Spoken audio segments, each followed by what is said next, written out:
It should be interesting to see how the Saints do, where they have a little bit of trouble against some of their left-handed pitchers that they've had to face.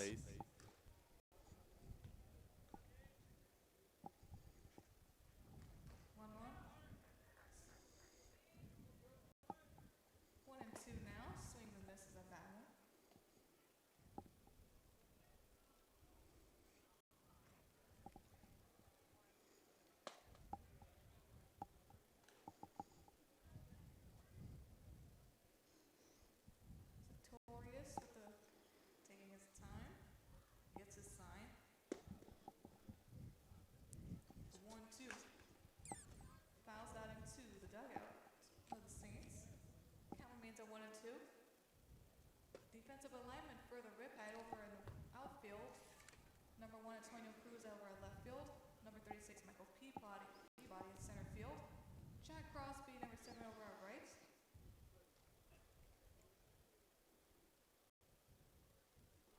One, two count.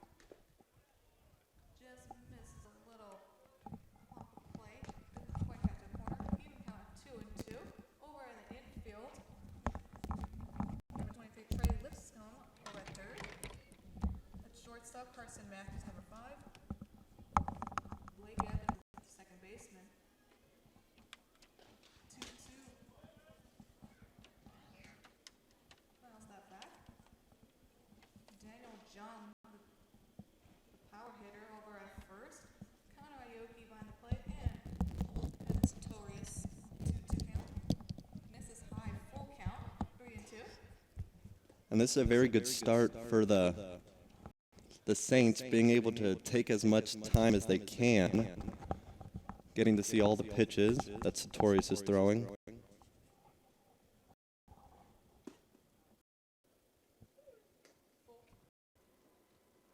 This ball game, the payoff pitch.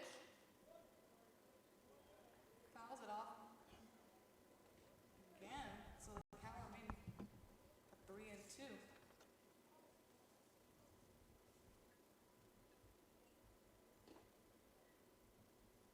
Sartorius over at last season at Viola made 22 appearances, started 7, was third on the team in innings pitched at 56, struck out 37.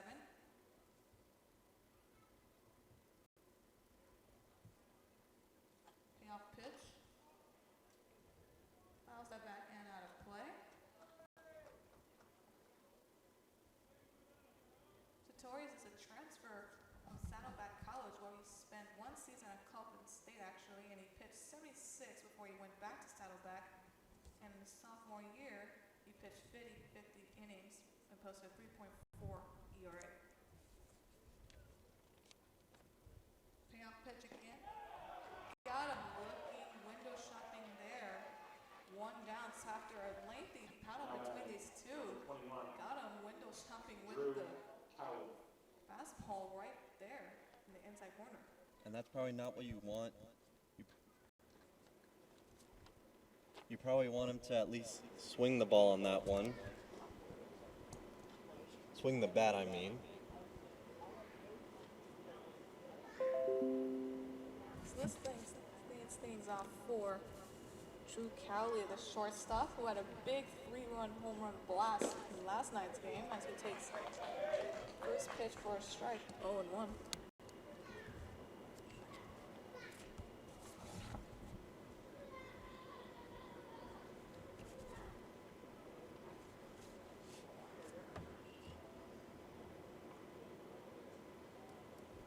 The 0-1. This is high. Even count now, 1-1.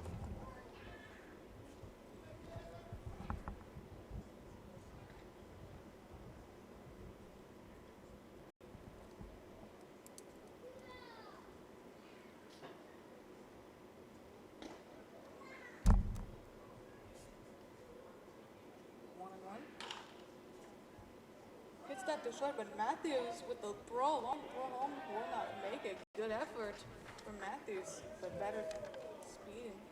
Now batting Cali, so he will number really kind of 15, infield safe. Thomas. And that was a really good play right there by Matthews, being able to chase that down in the hole at shortstop. The only issue was that he was so off balance that his throw was not going to be able to get Cowley at first base.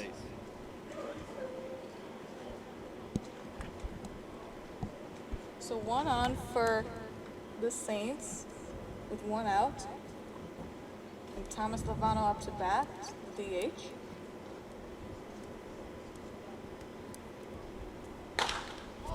Lovano hits that, but it hangs in there for Cruz. 2 down. And right there, it looked like it was going to be a bigger hit, but that one kind of just hung up in the air.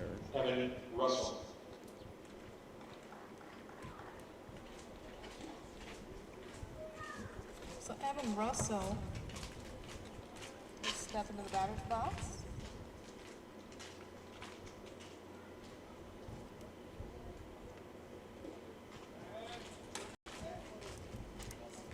Take off attempt over at first, but Kelly's back in.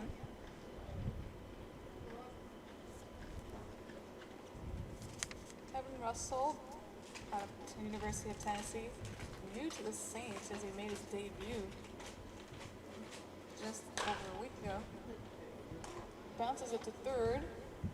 Easy routine play. For Lipscomb. After the first The half Saints of the first inning, 1 on, but nothing up. no runs, Nothing, 1 hit, no no runs errors, 1 man left for on the base. Saints. We will head to the bottom of the first. Score is 0-0. You're watching Arroyo Seco Saints baseball on YouTube Live, official network of the Saints.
And welcome back here.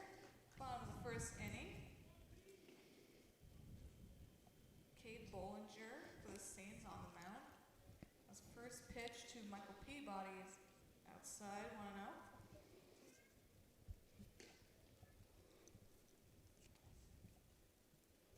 The 1-0.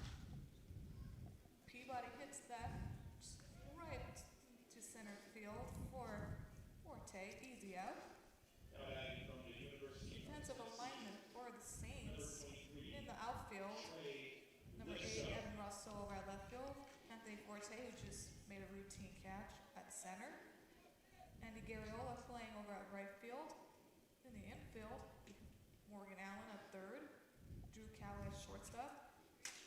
That's first pitch to Trey Lipscomb is fouled. 0-1. David Reyna over at second.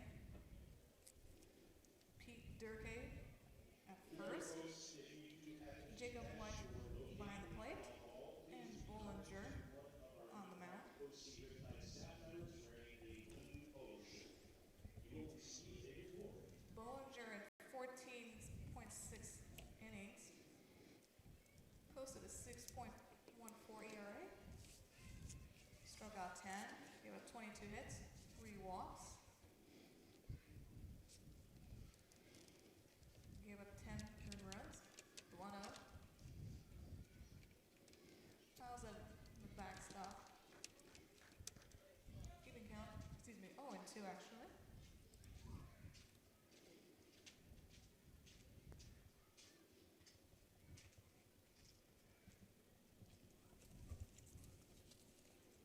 The 0-2 to Lipson. Fouls that out of play.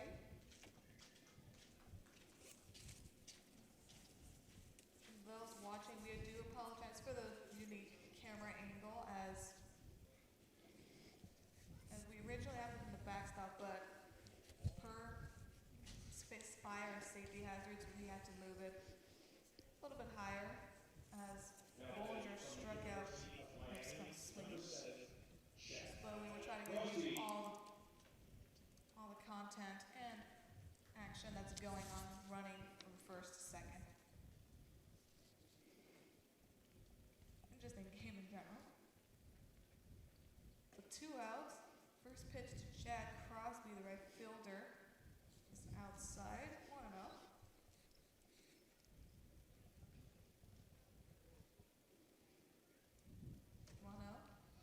Misses a little inside. 2-0. Crosby on the year, batting .208. So he's struggling a little bit. No walks. He fouls that out of play. 2-1. Has homered once. 4 runs batted in. Struck out 3 times.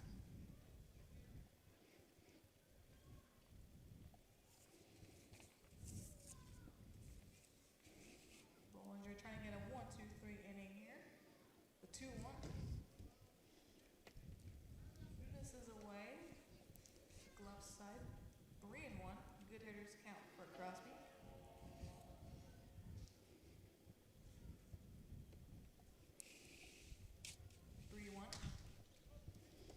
Pops that up. And an easy catch by Allen. So at the end of 1 inning, score made 0-0. You're watching the Saints on YouTube Live, the official broadcasting network of Arroyo Seco Baseball.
Welcome back here, top of the second inning. Devin Sartorius will go back to work on the mound. He will face middle of the lineup with Garriola, Allen, and White. Garriola playing right field this evening in the cleanup spot. As he takes first pitch, he fouls that out of play.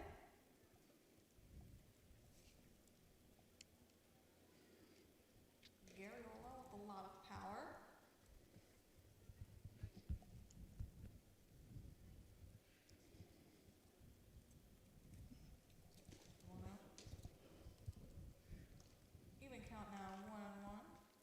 And that's a good job right there by Garriola. He knows he doesn't want that pitch, so he's being patient to get the pitch that he wants to drive it into the outfield. Garriola is hitting 320 on the year. 13 singles, 2 doubles, 2 home runs as he hits that to right center field, but goes straight to Crosby. One down. And right there, he put a good drive into that one. The only problem was just it hung up in the air too long for all the outfielders to be able to camp under it for the easy out, but he should be happy with the hit where it was a deep, hard drive. Garriola with a lot of power, as he's shown all season. Brings things up for Morgan Allen, third base. Takes that one in the outside corner for a strike. 0-1.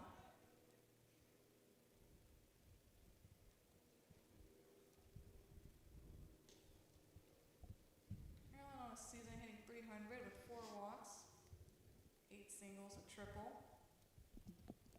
Struck out 4 times. Has 1 stolen base. Even count now at 1-1.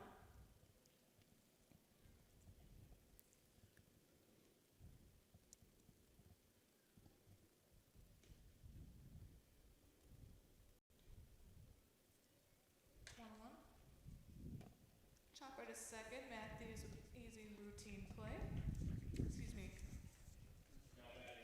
Evans got it. Evans, yeah. From my corner, I can't really see the one, but yeah, Evans with the easy routine play. So 2 down.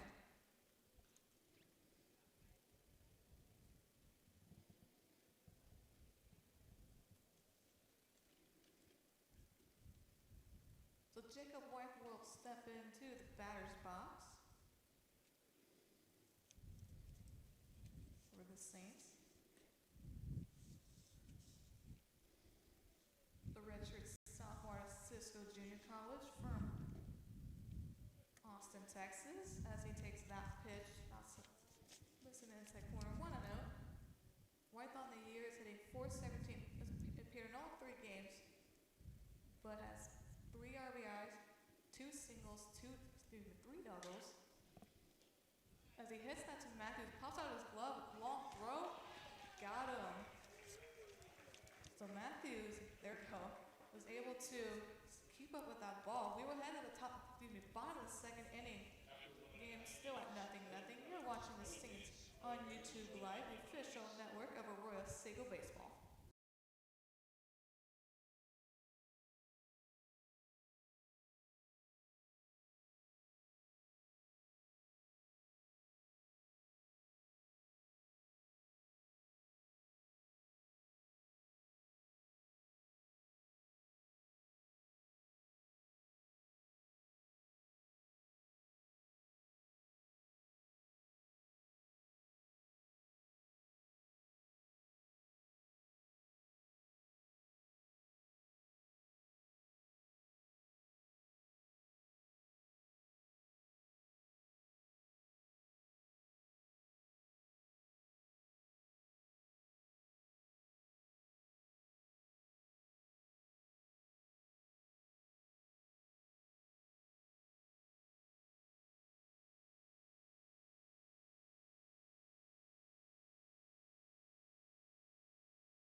0. Cade Bollinger back on the mound. First pitch to Andre Antone, the designated hitter, is in there for a strike. 0-1.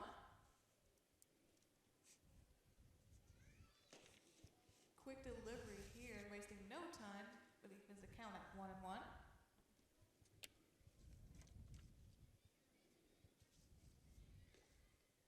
The 1-1, just low, 2-1. Antone hitting .286 on the year with 2 home runs and 11 RBIs. Also a pitcher too, has watched only twice, but struck out 13 times, 10 of those swinging, and 1 stolen base. Even count now at 2-2.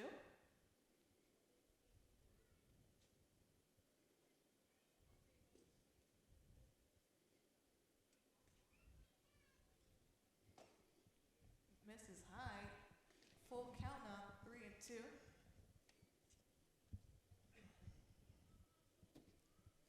On the pitching side, Antone has pitched 2 innings as he swings and misses at that breaking ball. Excuse me, actually a change up this angle. 1 down.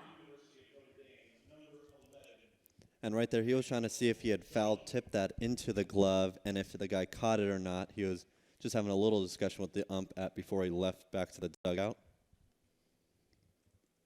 Brings things up for Daniel Jung, first baseman.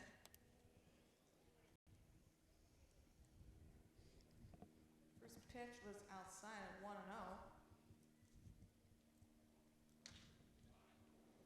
Rockets that to second. Easy routine play for Reyna. 2 down. And it was a really good job that Reyna charged that ball. If he didn't charge it, it would have been a lot closer play. So he charged it and was like midway through the dirt and had a nice easy throw right to Durkee at first base. So Connor Aoki, the catcher, steps into the batter's box. First pitch, fouls it back. 0-1.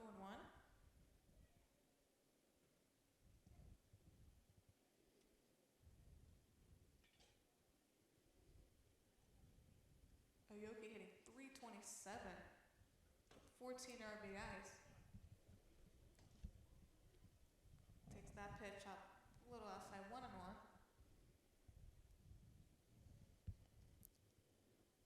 Has 3 home runs, 14 runs batted in, and 1 stolen base. 1-2.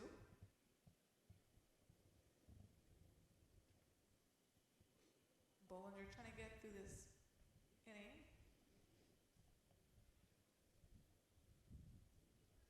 The 1-2. Bounce that behind into the backstop. Count remains at 1-2.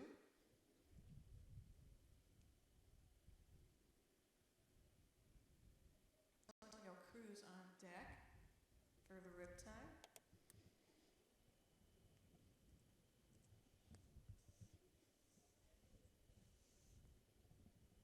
Bollinger's ready. 1-2 again. Got him looking at the knees. Window shopping once again. So Bollinger has himself a 1-2-3 inning at the end of 2. Game is still tied at 0-0. You're watching the scenes on YouTube Live, the official broadcasting network of Arroyo Seco Baseball.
Scores 0-0.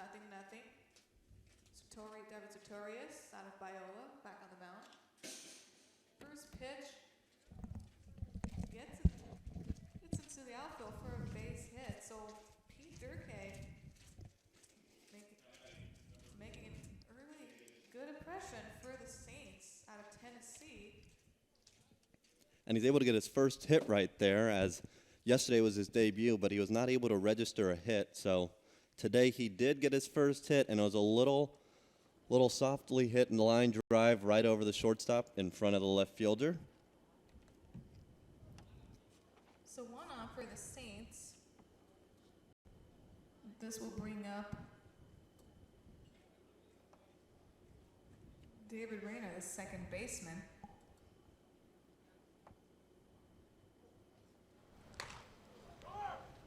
Grounds it to jump. They will only get 1, the leadoff runner over at second.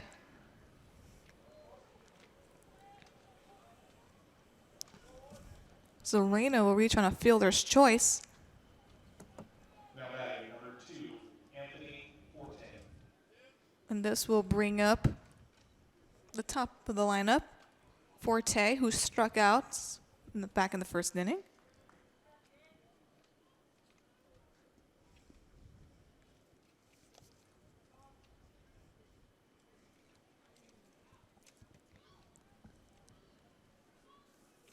One on. Durkee at first. Throws it over at first to get a look. Nothing there.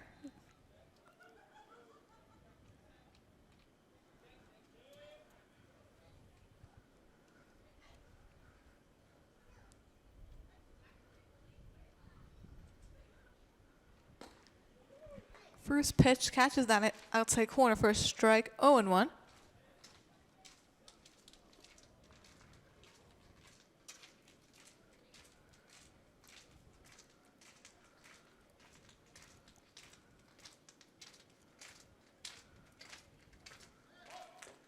Swings and miss.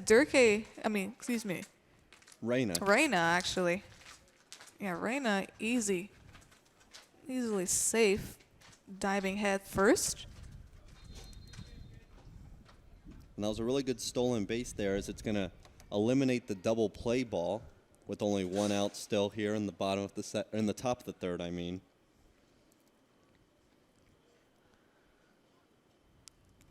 So Reyna picks up his 5th stolen base on the season.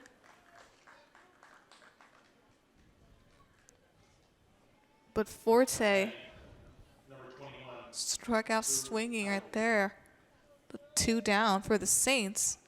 And Drew Cowley, who singled in his first at bat, will come up trying to score early in this ball game with the runner in scoring position. Takes the first pitch outside corner for a strike.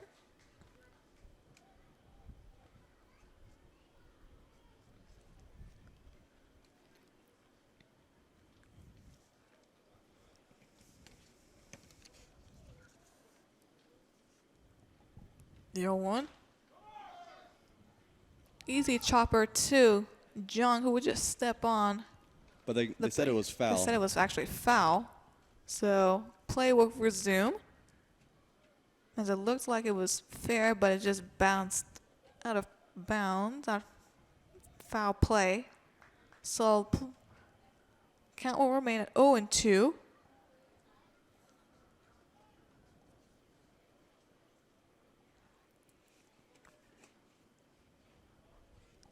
The 0-2 pitch. Swung on and missed. Could not keep up with that heater. We will head to the bottom of the third inning. The Saints get on 1, but also leave 1 on. Score remains at 0-0. You're watching the Saints on YouTube Live, the official broadcasting network of Arroyo Seco Baseball.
Welcome back here.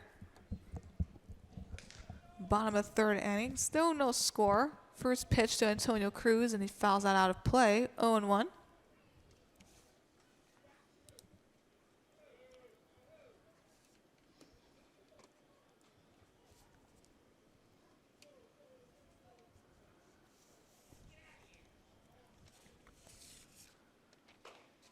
Checks his swing, but did not go around.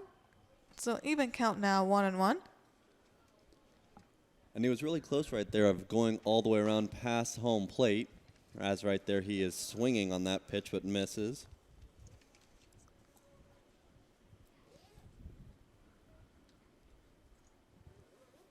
One and one.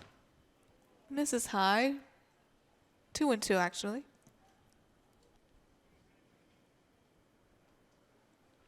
Cruz on the year is hitting .292 with 5 RBIs. As he takes that one low, full count. One extra base hit, which is a double, 6 singles, struck out 7, has 1 stolen base. Hits that over to right field. Garriola with an easy catch. 1 down. And that was a pretty good hit ball, pretty well hit ball, but it was just hung up in the air just like some of the other fly balls we've had earlier in this game, that Garriola was able to run to the spot and just camp under it for the easy catch.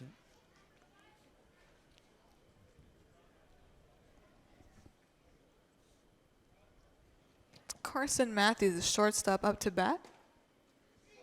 Tries to hold his swing back, but does go over. 0-1. Matthews takes that ball outside. 1-1. He's hitting .250 on the year with 5 RBIs, 3 doubles, 14 singles. Struck out 15 times and has 10 stolen bases on the season. Caught stolen 4 times as he takes that one in the outside corner for 1-2.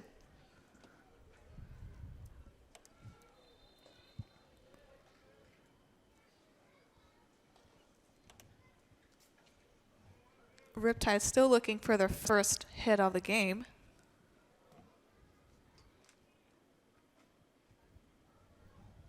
Two. Hits that over the short.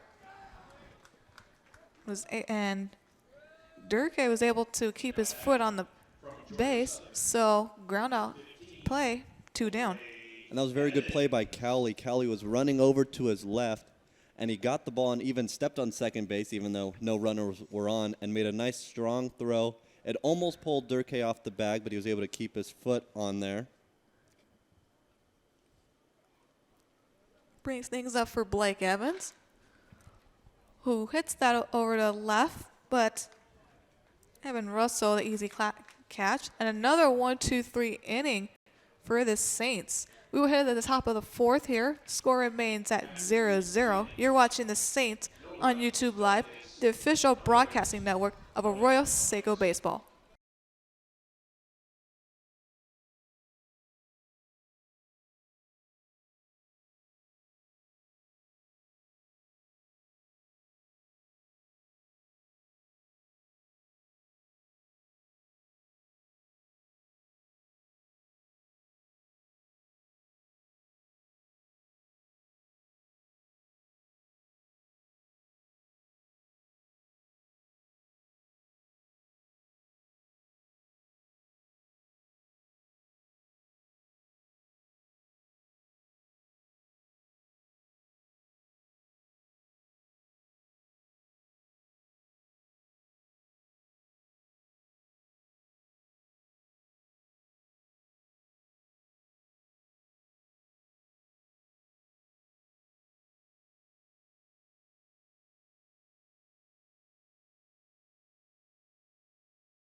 And welcome back here.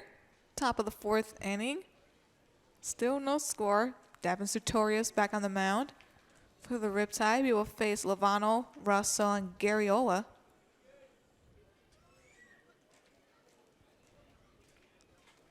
Lovano 0 for 1 with a flyout.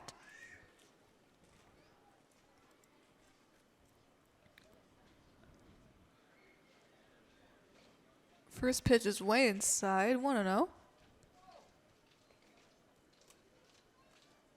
The Saints so far have 2 singles and left on 2, but cannot get anyone to score, although Reyna did reach second base on a stolen, as he stole second, but so far no action between both squads here. As he takes that one low, 2-0.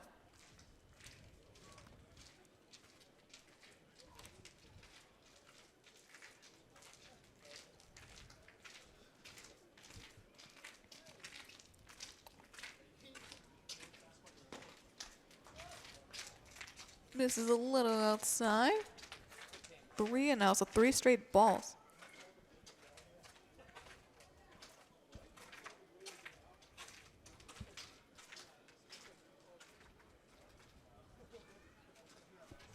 The 3-0. Takes that in there for a strike. 3-1.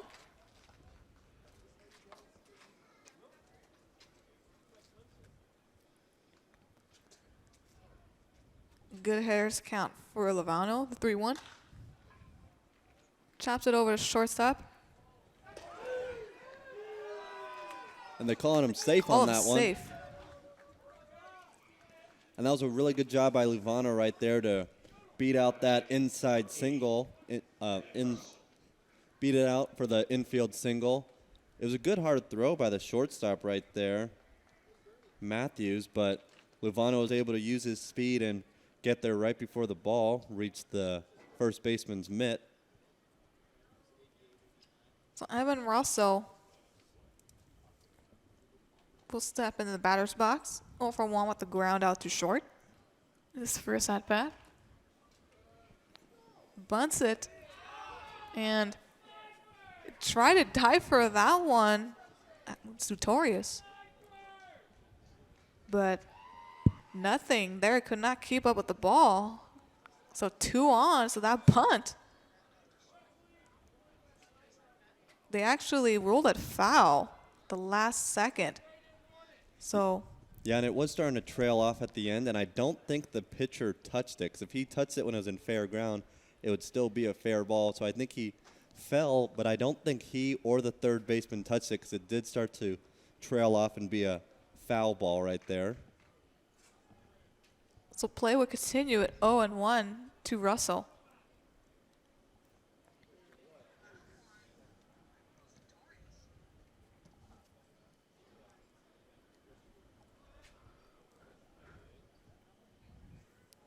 One on, no outs. Russell facing an 0-1 count. Trying to get on the board here in this top 4th inning. Deal 1. Fouls that the right side. And he fouled it off into the netting, which is a big topic they're having in the major league ranks, as the netting hasn't been extended all the way down to the foul pole, and people are getting hit with some of the seats that are just past the netting. So will be an interesting decision for MLB. Sutorius tries to pick off a temp, but nothing there. I know the White Sox have already declared one. I've already discussed it. The Dodgers. Let's see if more teams are discussing it. No Angels yet, though, interestingly. Yeah, not yet. They have it. They have it at least to past the dugout, and that's where we have it here. They have a little bit of a lower netting going down to like the bullpen, but it's not all the way to the foul pole. So it's still very good and a very nice stadium that they have here at Great Parks in Irvine. The 1-2, Lovano would take off. Easy steal as that breaking ball gets in the dirt, allows Lovano to easily advance. to And, second. and that's kind of not even Aoki's fault. The pitch was going to be in the dirt, and he just didn't corral it the best way. So it was kind of just an easy steal once he wasn't able to get the ball.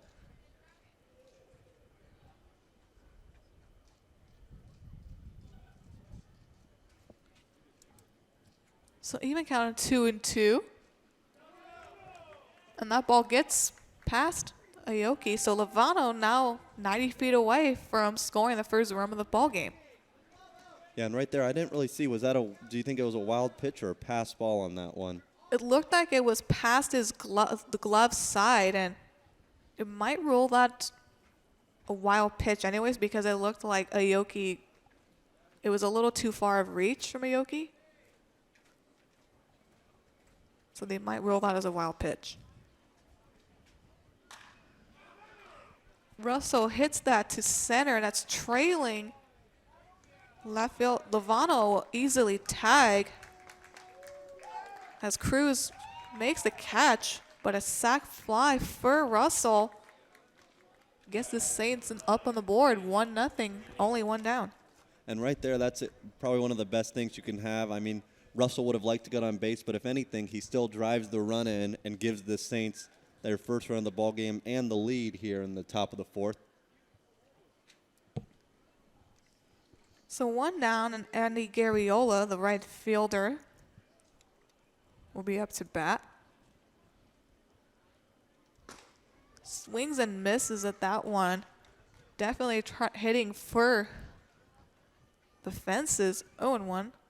And that's what he did yesterday. Yesterday, he had a solo home run. He was 2 for 4 yesterday against the MLB Academy Barons in Compton. And that was also a win by the Saints. They beat the Barons 8-6 yesterday. Garriola takes that one, which catches the outside corner. 0-2.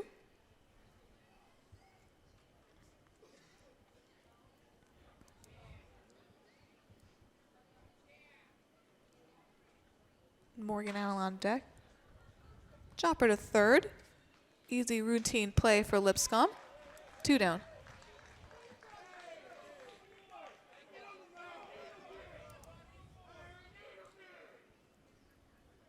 All right, now there's a little bit of a yelling battle between some of the guys in the dugout telling the pitcher to just get on the mound, wondering if he's saying stuff to any of the batters as they run by, but already some tensions flaring right now.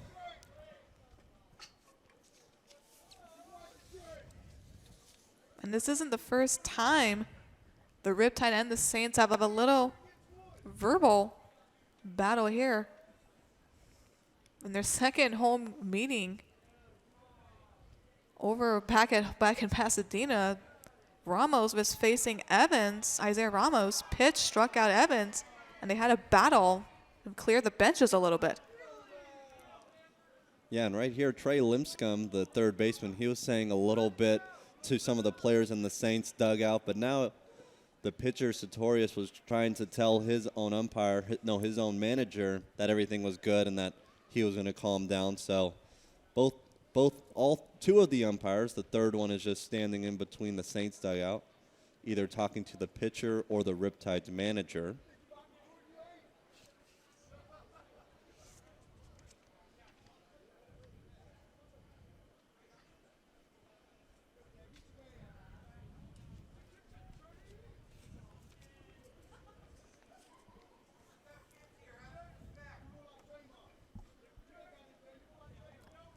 So it looks like the manager will head back to the dugout.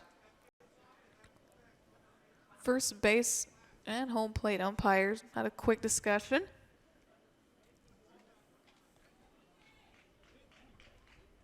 Lipscomb will go back to his position and play will resume.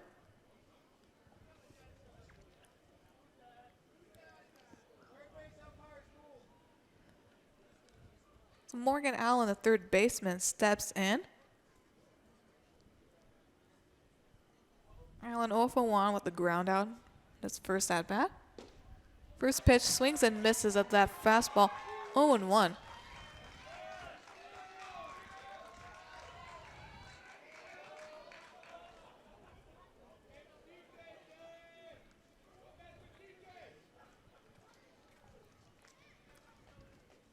The 0-1. Pops that foot out, almost comes near us, but gets into the plants just on the side of us. We're okay. Everyone's okay. Plants maybe not, but we couldn't be okay because I really didn't even see that one. So good thing. Hopefully you would be able to catch it because I was not really looking. I didn't bring my glove, which we were talking earlier how I lost it. Fun fact. And round 2, that one goes back. Goes even farther, even probably a little bit just past the bullpen for the Saints. We kind of have a hard glare for us where the sun is still up, so it's in our eyes. So sometimes we're looking at the monitor, and sometimes we're just looking straight at the field. The 0-2 in the dirt. Check this swing. 1-2. Jacob Wythe, the catcher, on deck. You have a hat. Close enough for a glove.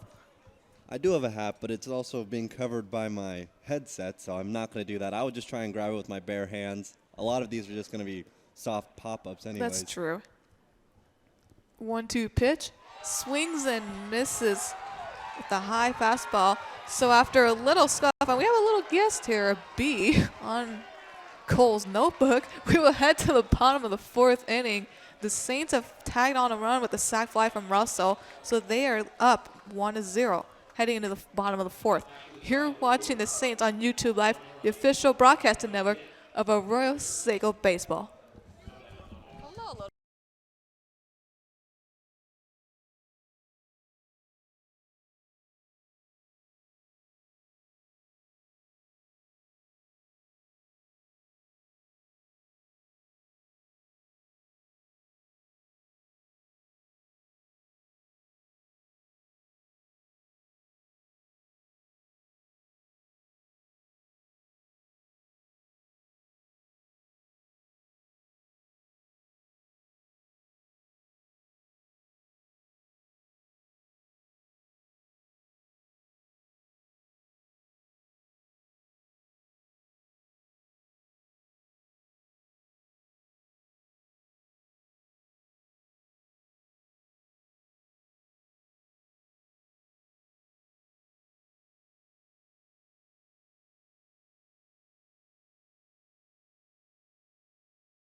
And welcome back here, bottom of the 4th inning.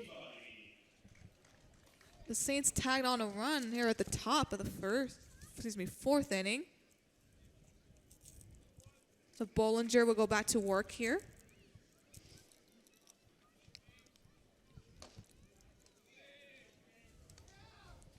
First pitch to Michael Peabody is inside. 0-1.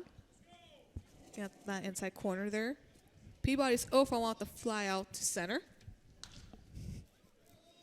There he pops that one up over the Riptides dugout. So a quick 0-2 count to start for the Saints. The 0-2 pitch. Misses. 1-2. And in the top of this inning, we had a little bit of words being exchanged from the dugout to some of the Riptide players on the field, so you have to be wary and see if any more is going to come about that. And that ball falls into right field for a base hit. He will stay. Gary Oldham with a quick throw back in the infield. So Peabody, the leadoff man, will reach will reach on a single, little blooper to the right, and that's actually the Riptide's first hit of the game. And right there was just a good job right there where he had a really good swing where he was going with the pitch. He didn't try to do too much with it. He just went with it and hit it the opposite field over to Garriola in right field. Brings things up for Trey Lipscomb, the third baseman, who struck out in his first at bat.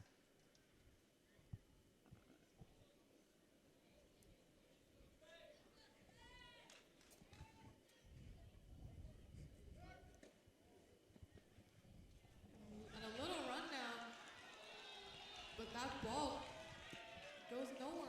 Goes through that little hole between second and first, trying to pick off the runner, but Peabody easily advances second.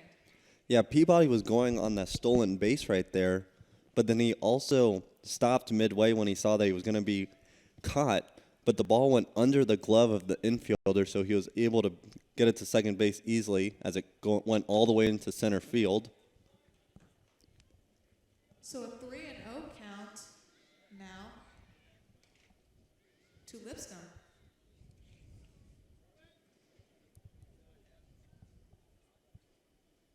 Crosby on deck.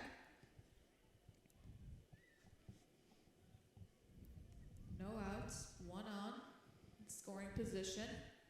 3-0. And a 4-pitch walk to Lipscomb. We'll have now the Riptide have 2 on with no outs. And Chad Crosby up to bat. And that actually could be a little bit of a good thing right there because you enabled the double play ball now with Crosby up. It's never good to put more runners on, but now they can at least get a double play at any base, really. Any base, get it at third base or throw it to second base. So it could be a good thing. Bollinger has to just make sure he focuses on the batter and not get worried about any of the runners on base.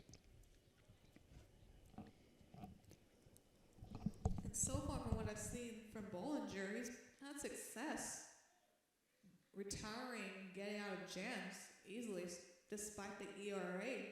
A lot of those runs that he gave up were mostly just solo shots or not so much from jams. Just extra base hits from a runner on single. As that ball gets to the middle, the right side of a base hit, one will easily score. He throws over to home, and 2 will score. That ball gets away from White. So Crosby initially with a single. The throw from Carriola was off, and he was able to advance easily, scoring 2, both Peabody and Lipscomb. So now the Riptide taking the lead 2-1. And Garriola threw it home when he probably shouldn't have because then it allowed Crosby to go to second base, and it also had Lipscomb score from third base.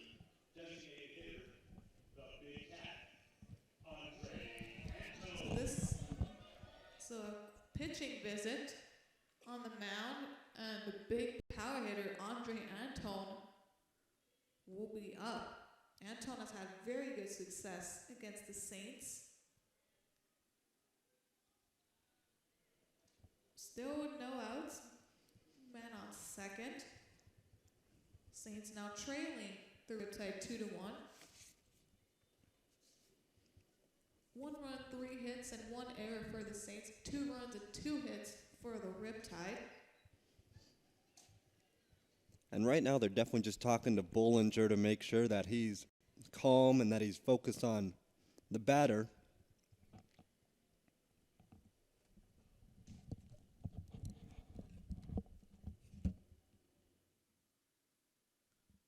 So the meeting is done.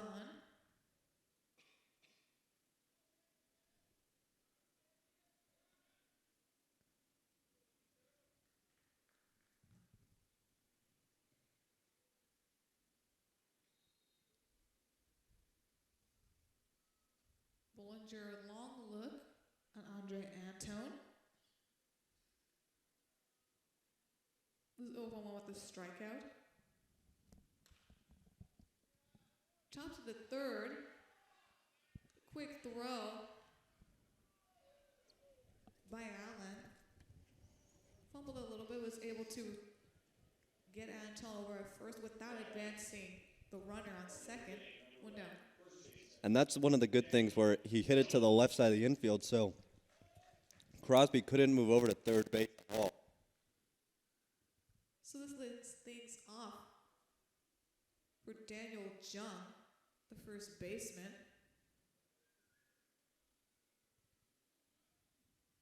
who actually leads off the CCM in batting average at 429.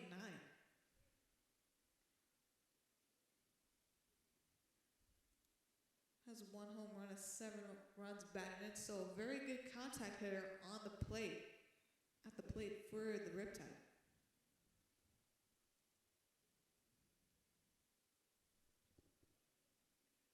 Swings and misses, and throws it to second despite no one being there. Easy advance for Crosby.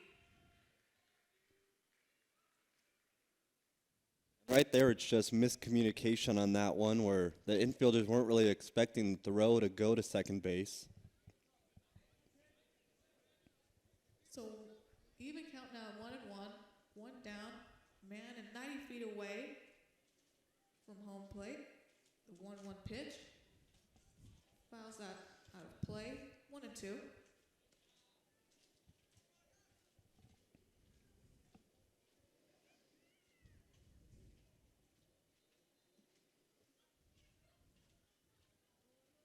Saints looking to get out of this inning. Hits that to second. Good throw from shortstop from Cali, yeah, actually. to Cali, yeah. So they'll account. John will get the RBI ground out. No one on base. Riptide now up 3-1. And right there, they had both Morgan Allen and Cowley going over after that one. First pitch to Kaneoki. The catcher is in there for a strike. 0-1.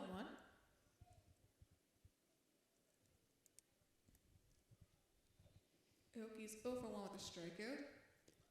That pitch just misses right below the knees. Even count now at 1-1.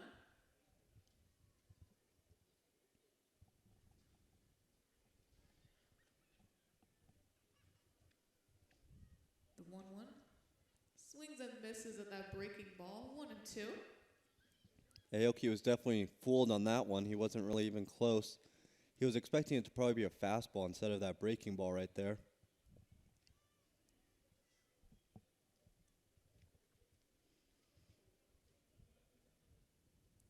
The 1-2.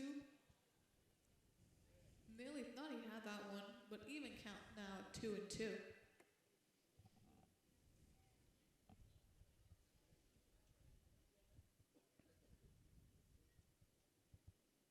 Bollinger trying to get out of this inning. The 1-2. This is way inside. Full count. Antonio Cruz, the left fielder, on deck.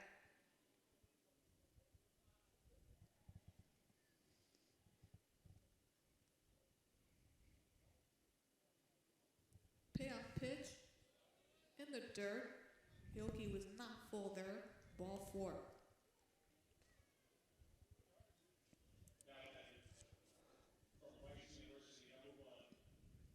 Bollinger's second walk on the evening. Antonio Cruz now up to bat. He's 0 for 1 with a fly out to right in his first at bat. First pitch fouls it out of play.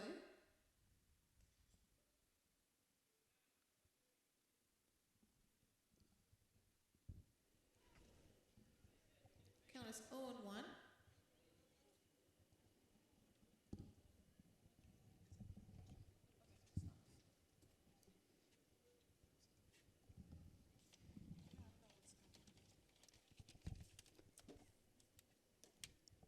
pitch from Bollinger right there. Swung on. Went into the glove right there of Wyeth. Count is 0-2.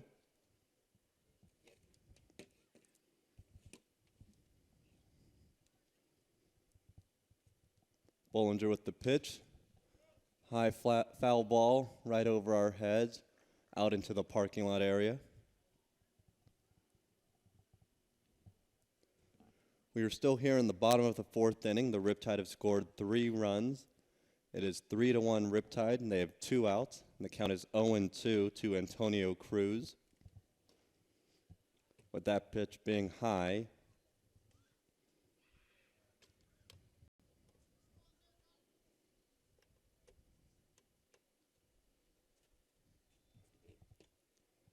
Bollinger looks over at first base. That one's in the dirt, but it does not fool Cruz, who's able to keep an eye on that one and just see it into the ground.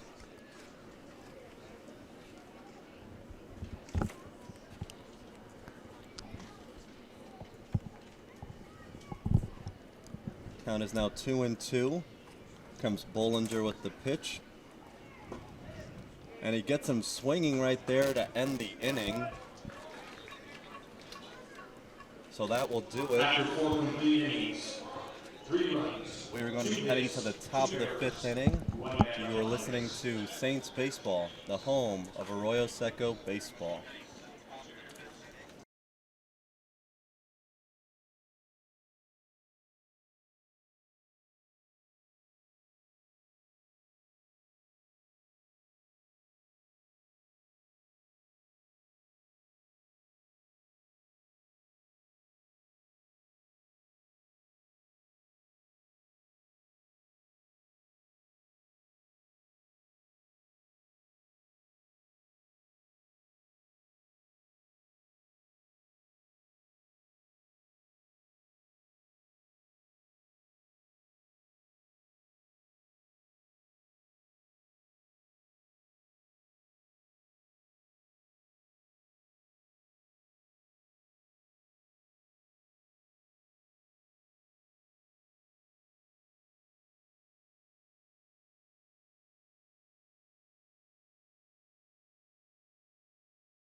And welcome back here. Had some little technical difficulties, but I am back as we are heading to the top of the 5th inning. The Riptide have scored 3 runs in the bottom of the 4th, so they now lead 3-1. Devin Sartorius is back on the mound. He will face the bottom of the lineup with Wyeth, Durkee, and Reyna. As first pitch to Wyeth. And he fouls it out of play. 0-1. Wyeth 0 for 1 with the ground out to short.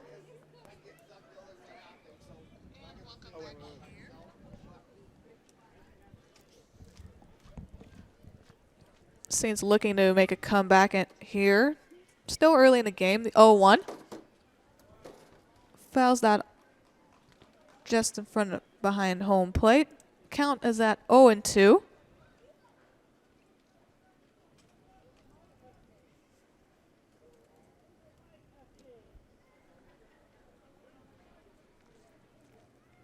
Sartorius so far has gone 4 innings, gave up 3 hits, 1 run, struck out 1. Excuse me, 4 times, sorry. Cannot count for a quick second. as he steps off the mound for just a little bit.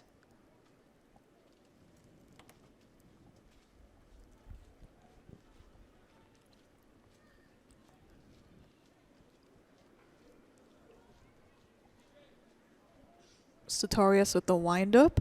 The 0-2. And fouls out down a third base line.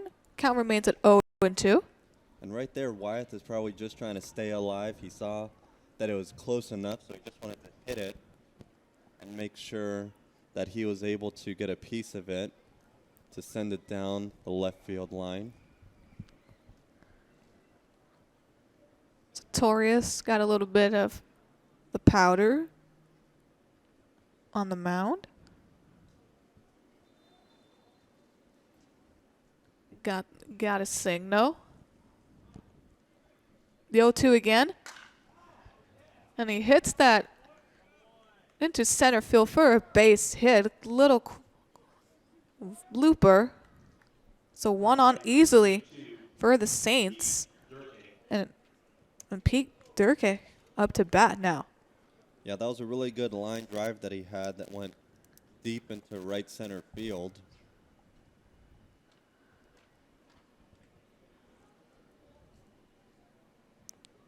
That's the Saints' 4th hit on the evening.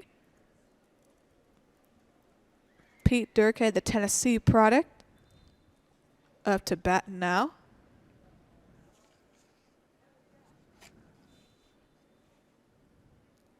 Durkee out of Ackworth, Georgia.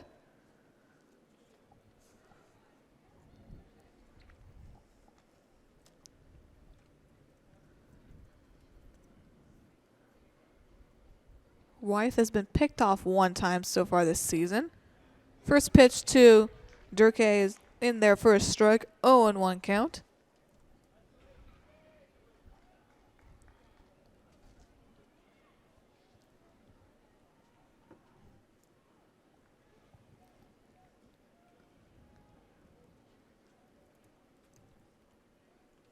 Top of the 5th. And a pickoff attempt over at first, but Wyeth is back in on time. And he's probably just doing that to make sure that Wyeth isn't trying to get a big secondary lead at all.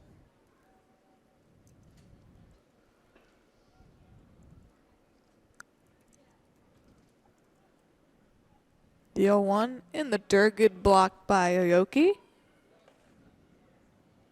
And Pete Durkee has a pretty good eye whenever he's at the plate, so that's one of his most valuable characteristics when he's hitting.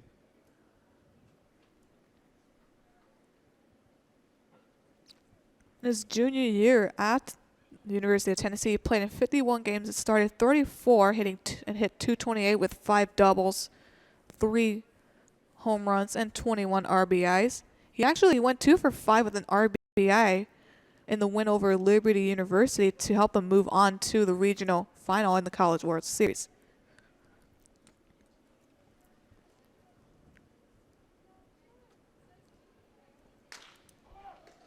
And a chopper quickly to Jong. So a very quick 3-6-3 double play there. Not the start not what you're looking for if you're the Saints.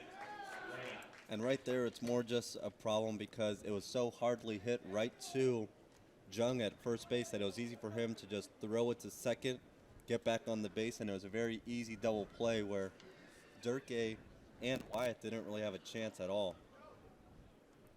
Brings things up for David Rayner with 2 outs and no man on. Takes that outside corner for a strike, 0-1. Rayner, in his first at-bat, reached on a fielder's choice.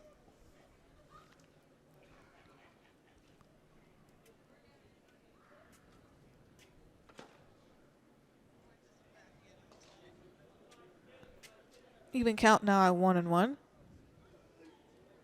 And Reyna has to be thinking that he wants to start a 2-out rally.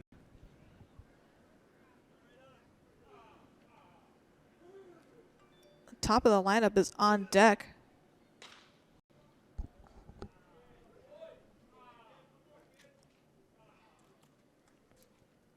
1-2 now.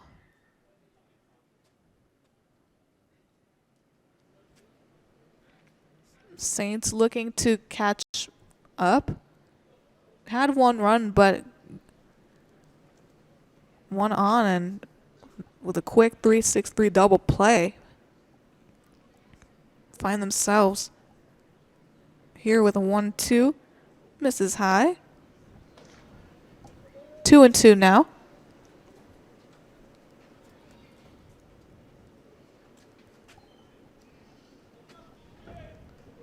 Top of the lineup on deck with Forte.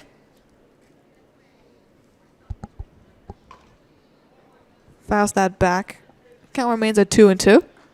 And Reyna had to really struggle on that one, as it was really far inside, so he got it with like right at the middle of his bat, but he was able to foul it off.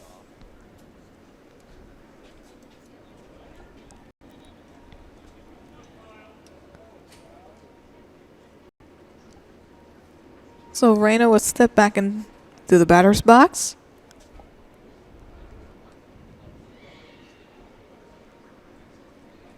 Looking to start something here for the Saints. The 2-2. Fouls it again. So Reyna battling hard in this at-bat.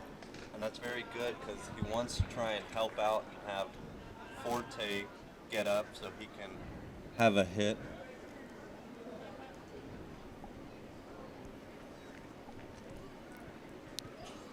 Two again, and he fouls it back again.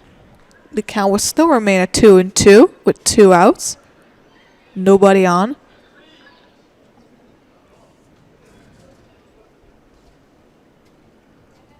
And the third baseman's really close to the third base bag and the foul line, thinking that Reyna is going to be a guy that pulls it more than he is to slap it the other way. So because the first baseman is kind of probably 5 feet, maybe 10 feet away from the foul line, so they are expecting him to be more of a pull hitter as a right-handed bat. 2-2 to Reyna. Let's see. That's weird. It's like that. Because I've never had issues with the audio like this before. No, oh no, he meant like.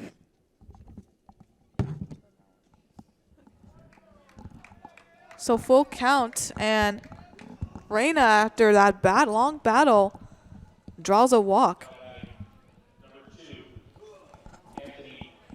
So this brings things up for Anthony Forte, who's 0 for 2 with a pair of strikeouts.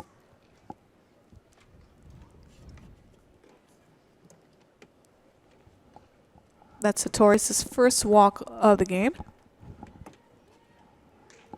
And right now the umpire's just getting more baseballs from the bat boy of the Riptides, having to make sure he stocks up after Reyna sent a few foul, and one of them went even out of the stadium. So this brings things up for Anthony Forte. So meeting is over. 1 on, 2 outs. Forte up to bat. Reyna on first, who just walked. And Reyna would take off the throw by Oyoki. Tagged him, but Reyna's in there safely.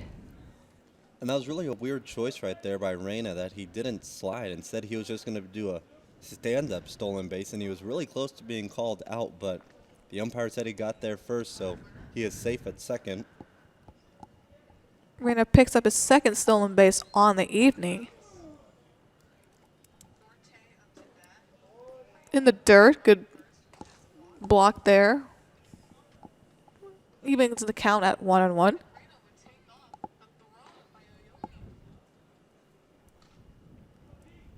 And the shortstop, Matthews, is shading Forte, where he's right next to second base for any pickoff, but he's also staying away, and Forte drives it over the second baseman. Reyna thought about coming to score, but a strong throw from Crosby forced him back at third base. And the Saints are having a good piece of hitting right here, just getting on and being patient at the plate, with now having runners on the corner for Drew Cowley.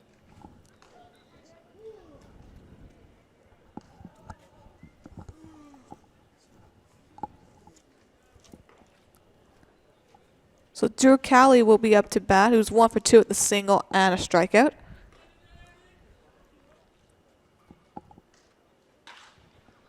And Cowley lines that out to Lipscomb.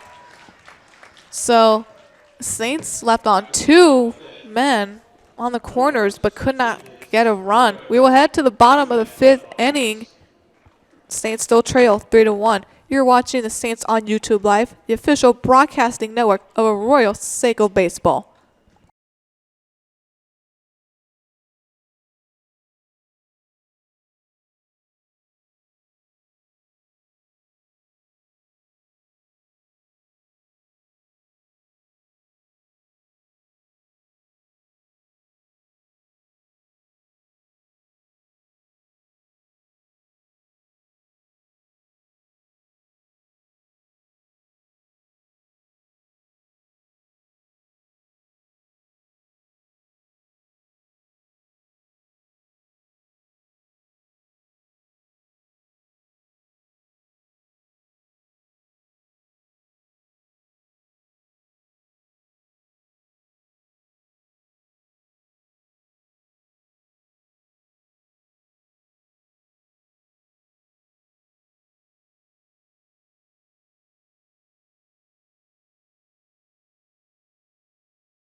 Bottom of the 5th here. First pitch to Carson Matthews, and he drives that to right field, right center, but easy play there for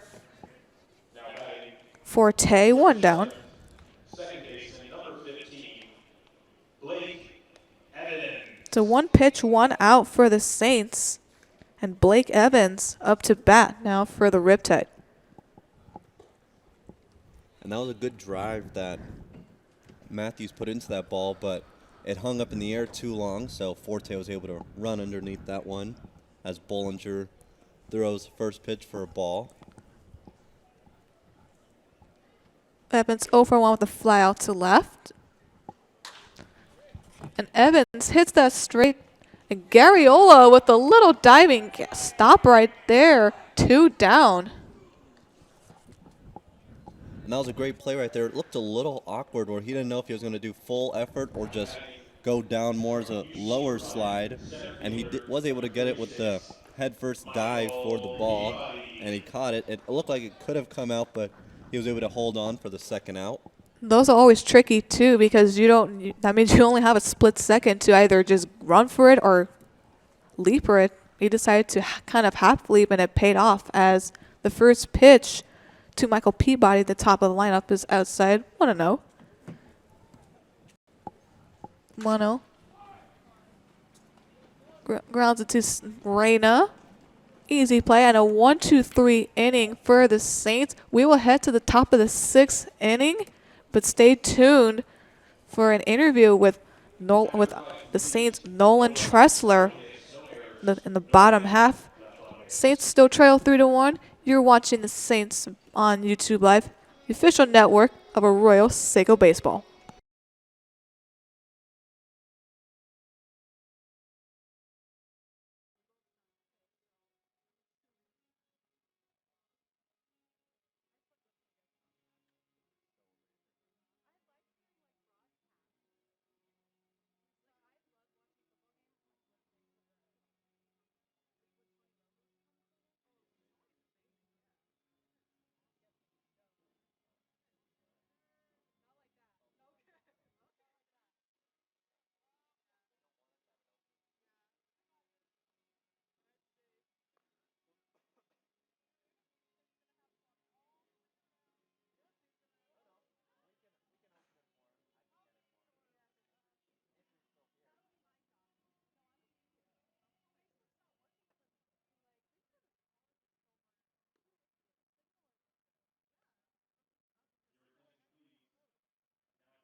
And welcome back here, as we are headed to the top of the 6th inning, and a new pitcher on the mound for the Riptide is number 26, Taylor Penley, out of Howard Junior College, the Salina, Texas native.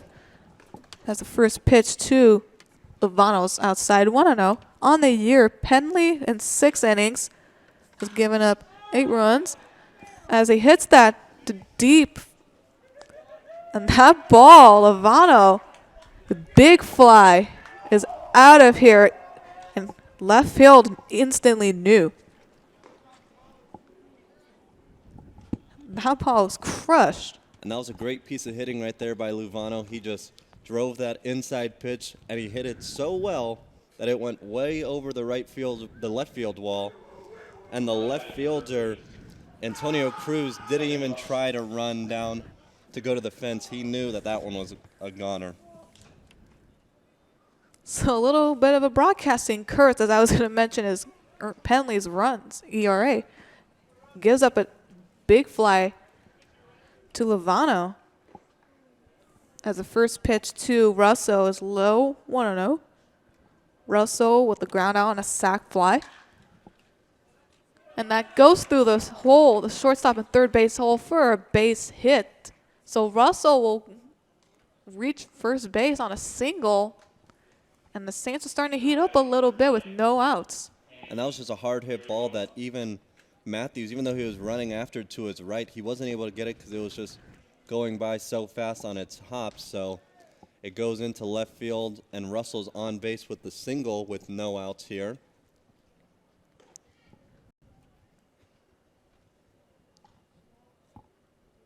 First pitch to Andy Garriola is inside and high, 1-0. Final line for Devin Sartorius, who's gone 5 innings, gave up 5 hits, 1 run, 1 walk, and struck out 4. 1-0, and that is way high. Garriola had to duck. And got a little spin on that. 2-0.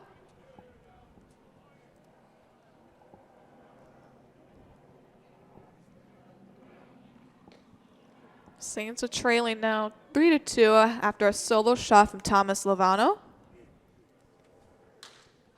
And Garriola hits that to left field. That ball was tracing, going back out of here, and a nice bat flip for Garriola, whose hot streak continues, and the Saints will regain the lead 4-3, a 2-run blast. And right there, Garriola held the bat all the way to right before first base, and he had a big, nice bat toss, but Jung, the first baseman, was not too happy right there. He kind of knew that he was holding the bat, and he kind of was staring at it with that bat flip, as both of these teams kind of have a little bit of bad blood, so you just got to hope that the Riptide aren't motivated by that really elaborate bat flip that Garriola did on that 2-run home run. Reminds me a little bit of classic Joey Bautista style bat flips there. And that is very true. It did have some good flip to it and good rotation. You just got to hope that the Riptide don't get upset from that little showboating maneuver that Garriola did. But the score is now 4-3 in the top of the 6th inning, and there's been no outs recorded so far by the Riptide. So a quick pitching visit for the Riptide. And Penley, who subbed in for Sartorius in the top of the 6th inning, has still yet to record an out. Give up 3 hits, 3 runs, and off 2 blasts to left field from Luvano and Garriola. That's 3 straight games where Garriola's hit a home run. Yeah, he had that big home run yesterday against Compton, and he also had a home run on Sunday against Compton, so he definitely likes the MLB Youth Academy Stadium, and he put a big drive into this one to get the 2nd home run of the inning for the Saints, as it went over the left field wall, just like Thomas Luvano's did with the first batter of this inning. That was Lovano's first blast on the season and Garriola's third. So game will play will resume here for Morgan Allen, who's looking to get on base board here for the Saints. 0 for 2 at the ground out and a strikeout. First pitch, he swings and misses that breaking ball. 0-1.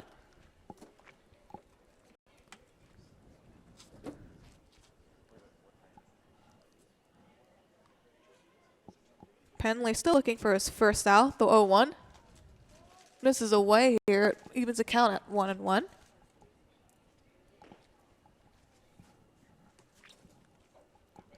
The 1-1. Grounds it up to third. Easy routine play for Lipscomb.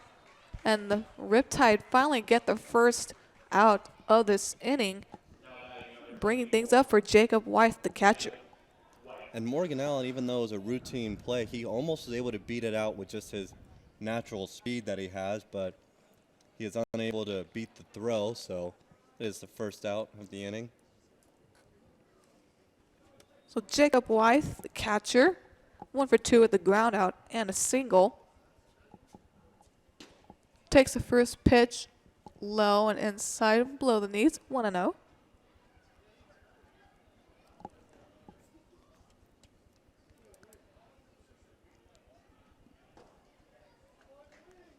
Misses again, 2-0. And Jacob Wythe is 1 for 2 today. He got a single in his last at-bat. And that one was inside, and Jacob Wythe actually took a long look in at the pitcher Penley, as if to say, hey, was that intentional? So both these teams still looking like they are not the biggest fans of each other. First pitch and grounds that off. Looked like a little bit of piece of his foot there, so count will be 3-1. And Wythe is readjusting his batting gloves and making sure he takes a little breather after that ball that he fouled off of his foot or knee. You never want that to happen to your catcher, especially when he has to be crouching down for the majority of the game behind home plate. The 3-1 pitch in the dirt and ball 4, so he will take first base and 1 on for Pete Durkee, who's 1 for 2 at the single and a ground out double play. And that was a good job by Wythe to make sure that he held up and did not go after that ball, as they did check down to the first base umpire, but he said he did not go. And not sure who said it, but someone from the Saints dugout said, yeah, right, as if to say, hey, he definitely did not go after that one. So good job right there. And it looks like we're going to have a pitching change, so we're going to take a short break.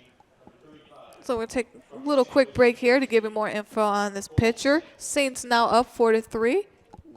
Don't go away.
And welcome back here. New pitcher on the mound for the Riptide. It's actually Cole's favorite pitcher because his name is Cole Samuels on the mound out of St. Louis University, the Corona Del Mar native. And he has the same initials. He has CS. I don't know if he has an R middle name, because if he does, then we're basically the same person, except he's taller by an inch. But still, basically the same person. So I'm still cheering for the Saints, or broadcasting for the Saints, but let's see how he does. Let's see how Cole Samuels does with his second pitch. Swings and misses, so maybe some good luck chime for both Coles, as on the year Cole Samuels, not Stevens, has gone 3 innings, only gave up 1 run, struck out 5, all swinging, and walked 1 batter and gave up 3 hits.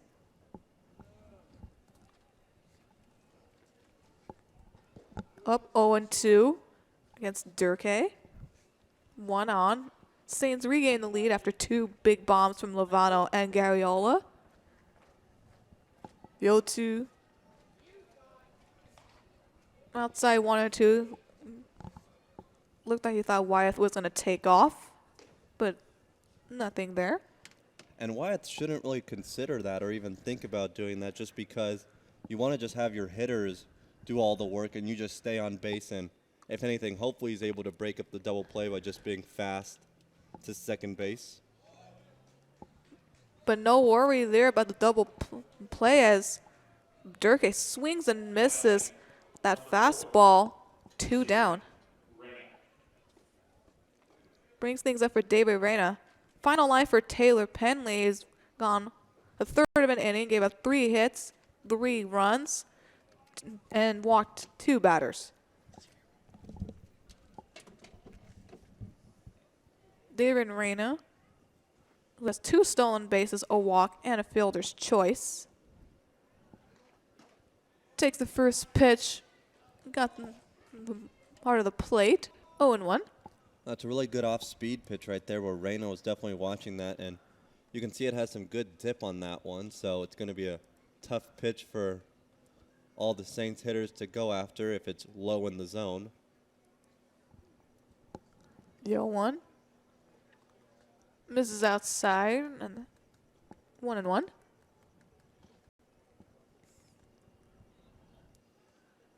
And Reyna has a pretty big gap where the left fielder is really shading left center. So if he's able to pull this down the left field line, he could easily get a double and maybe try to push it for a triple, even though the throw would be harder as it's right in front of him. That pitch misses outside. 2-1. And Reyna was close, where he almost was going after that pitch right there, but he was able to hold up and not cross home plate.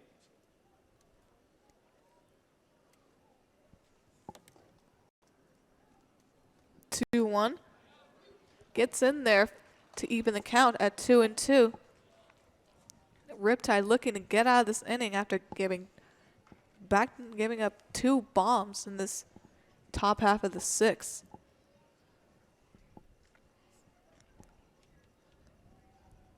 The 2-2, Wyeth on the move. But doesn't matter because Reyna swings and misses. Aoki will apply the tag, and that will do it for the top half of the 6th inning. So the Saints regain the lead, scoring 3 runs off 2 homers from Lovano and Garriola. We will head to the bottom of the 6th inning with the Saints now up 4-3. You're watching the Saints on YouTube Live, the official broadcasting network of Arroyo Seco Baseball.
And welcome back here. We were heading to the bottom of the sixth inning.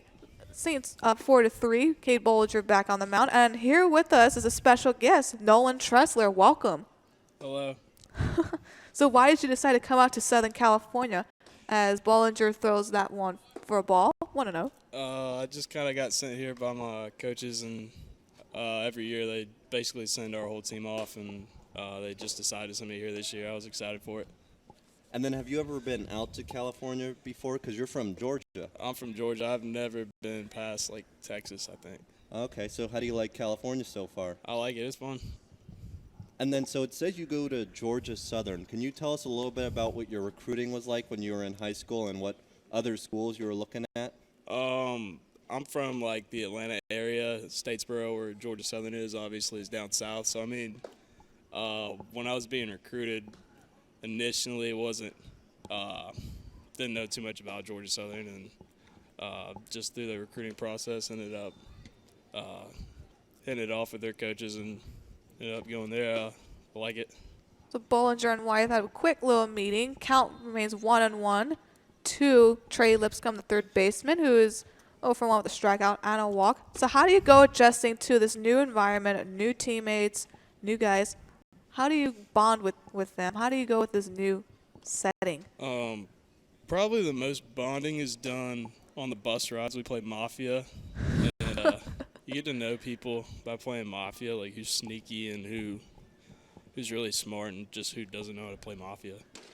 That pitch is way high, 2-1, and thank you for helping me in the last game, by the way, at Mafia. And I don't even think You're welcome. I don't even think I know what Mafia is, so I don't know if I should mention that because I don't want to be the only one left out of the conversation. So I may just change it. But when you came out here, did you know any of the other teammates when you got here, or are you meeting everyone for the first time? I knew everyone from around our area, I guess, in Georgia. I didn't know the guys from Tennessee. I knew Oscar before he left. I played with him in high school travel ball, and I knew him and Hayden, obviously. I played school ball with and rooming with him. As Lipscomb draws a walk there after Bollinger was up 0-1, and this will lead things off for Chad Crosby, who is 1 for 2 with the pop out and a single. So describe your typical routine that you have before a game.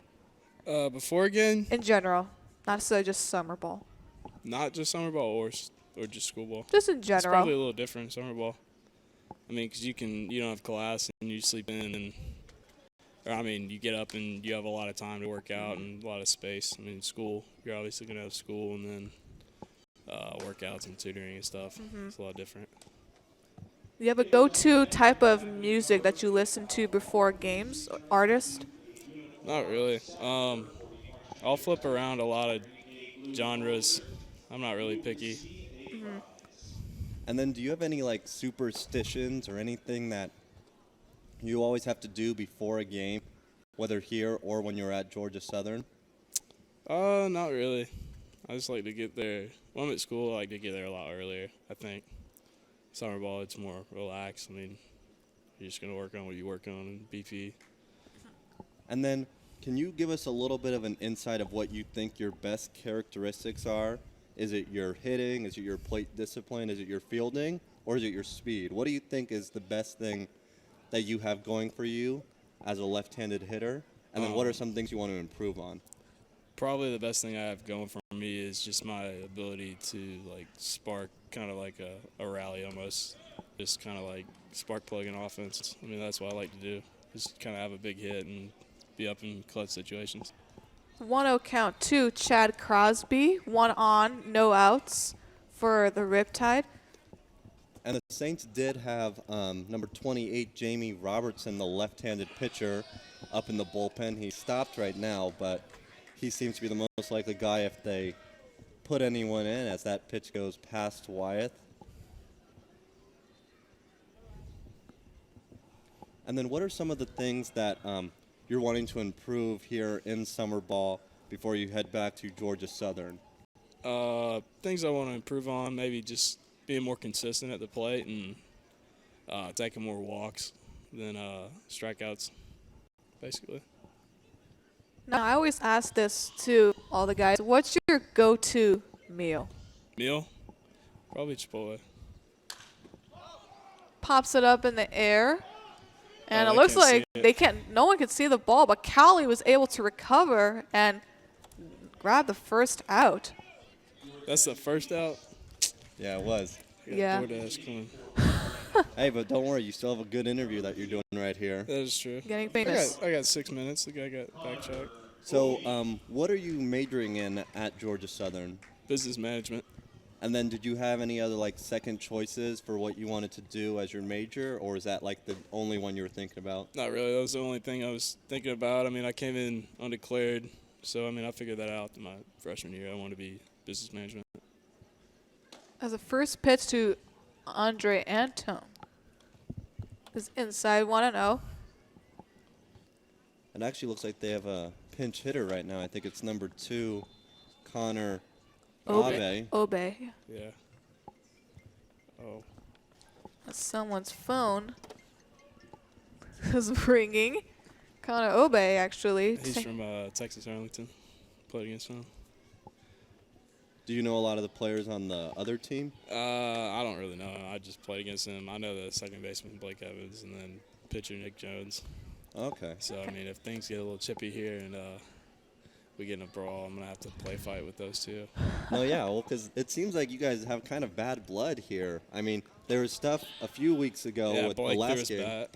Yeah, Yeah. and today, Andy Garriola had a really big, elaborate bat Yes. flip.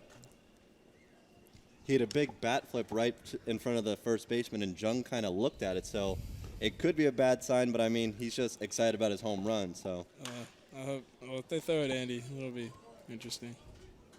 And then, what do you think it is that's causing this little bit of a rivalry or like disdain for the other team? I don't know. They just don't like it when we score more points than them, and then we talk about it, and they get really upset about it. Oh yeah, I feel like everyone wouldn't like that though. Yeah.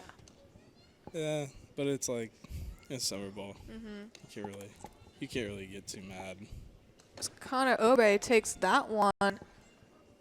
Misses outside, actually. 2-1. So for scenarios like what Cole just mentioned here, how do you stay disciplined when there's some bickering going on? Like, sure, it's summer ball here, but in terms of the regular season or postseason, how do you go off on training yourself to stay disciplined and focus on the action? You can't play into it. That's what Coach was just talking to us about when he called us all out there. He's saying you can't play into it, and you can't really let it affect how you play. You just, well, what happens, whatever they say, but you can do whatever you want in the field.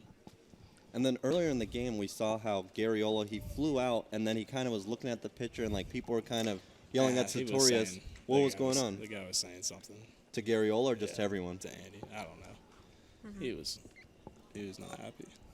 And then when your coach sent you out here, did you get to choose which team you wanted to go to? No, I mean, I wasn't really picky with it at all. I mean, but I heard I was going to play next to the Rose Bowl. I was like, that's pretty cool. No, that is one of the highlights of that. Yeah. And then when you got here, who would you say is one of your who would you say was someone that when you met or that you did know from the Saints team is someone you really admire for how good they are or for their leadership? Like, who are some guys on the team that you're really a big fan of because of their leadership qualities or also just how they play? What do you mean, just like overall leadership-wise?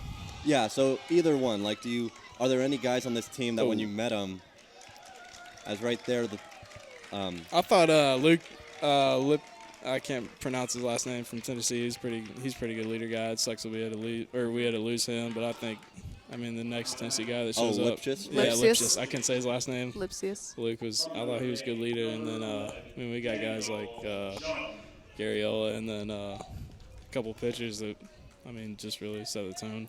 Would you say that you've tried to be a leader when you've been here so far? In a sense, I mean whenever I can, I just try to be the best team that I can be and have fun and try to score as many points as we can. So Daniel Jung up to bat now for the Riptide, who have 2 on the corners with 1 out. As he takes that first one and fouls it back. 0-1. And then have you ever thought of, I know you're doing this interview right now because we needed someone to talk to, but have you ever thought about doing this as a career, or are you always just not into that kind of thing? Broadcasting, I mean, it's probably something I thought about before. I don't know, really.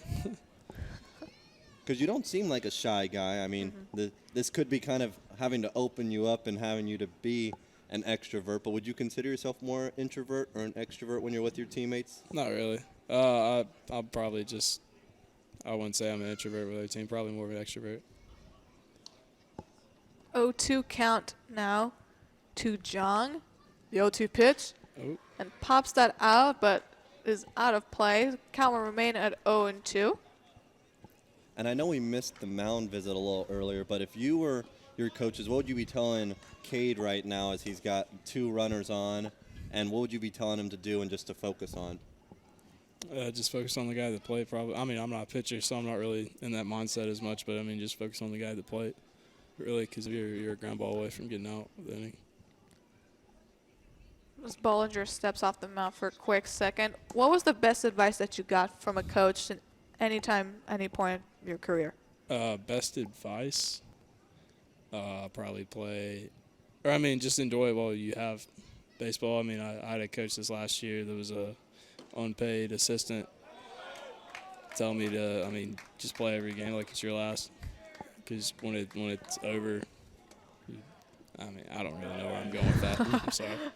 I mean, when it's over, you don't have to look back and with any regrets, basically. As Bollinger got Jong window shopping there, 2 down, and Connor Aoki, the catcher, will step up to bat. Someone told me this guy has a Steve Aoki walk-up song. I figured. It's pretty cool. I almost called him Steve Aoki one time, actually in the first game, the noon game.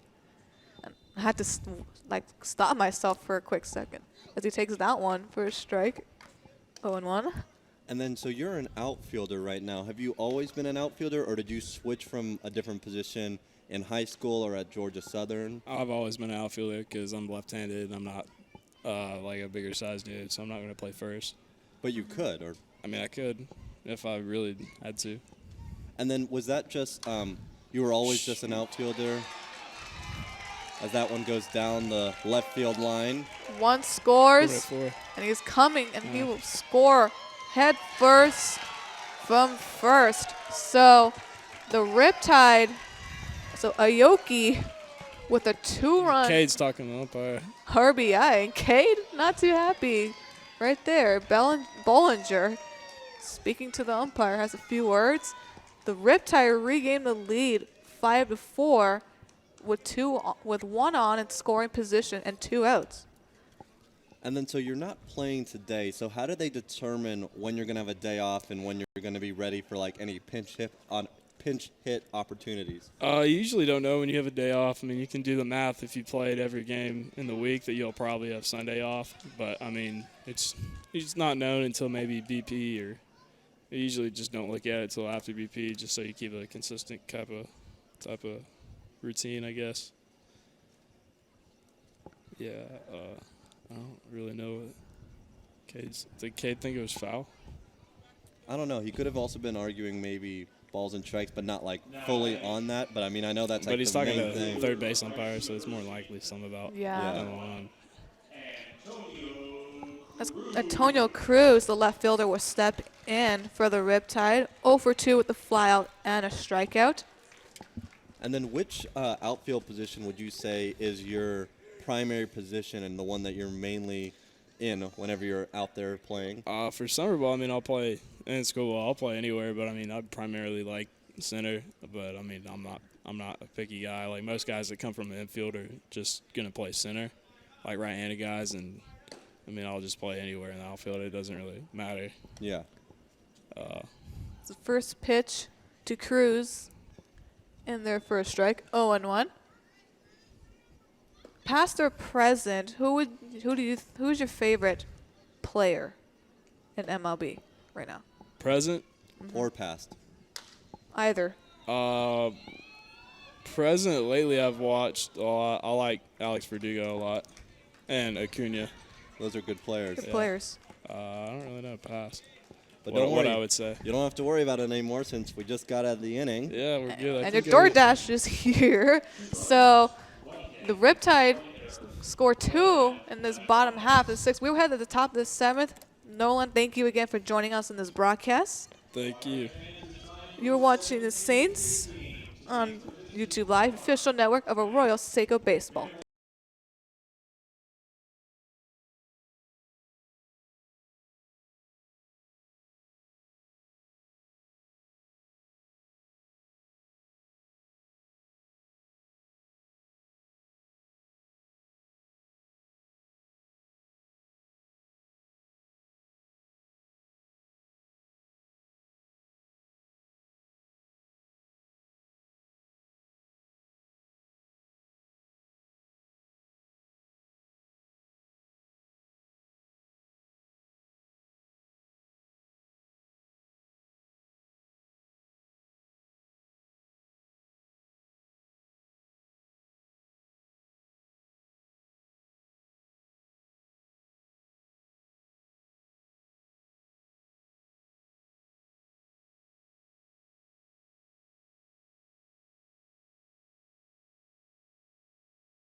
And welcome back here. Heading to the top of the 7th inning. The Saints now trail 5-4 after giving up 2 in the bottom of the 6th off a 2 RBI double from Connor Aoki as the first pitch to Anthony Forte, the top of the lineup.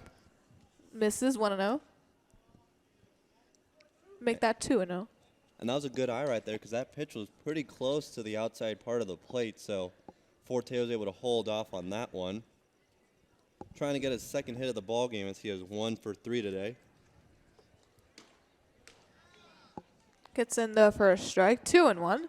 That was a good fastball right there. I think he was definitely just wanting him to pitch him a strike right there and see what he was working with this fastball, since this pitcher's only been in for 2 outs, so not many people have seen him and all of his stuff that he's working with.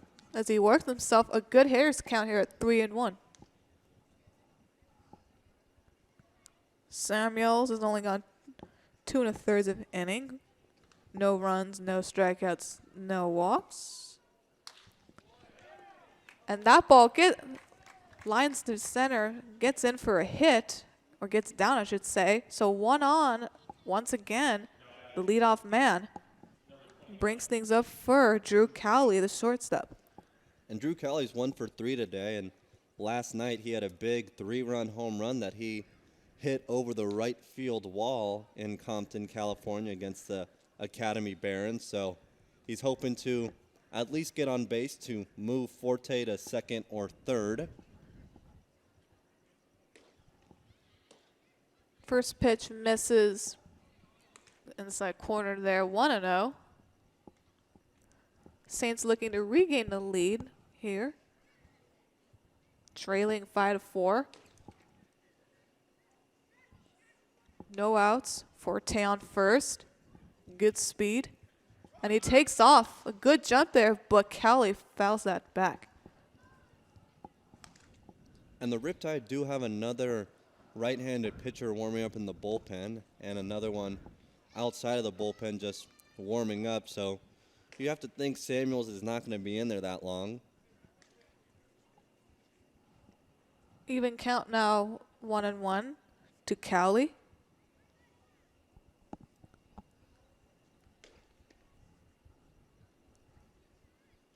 Samuels with the 1-1.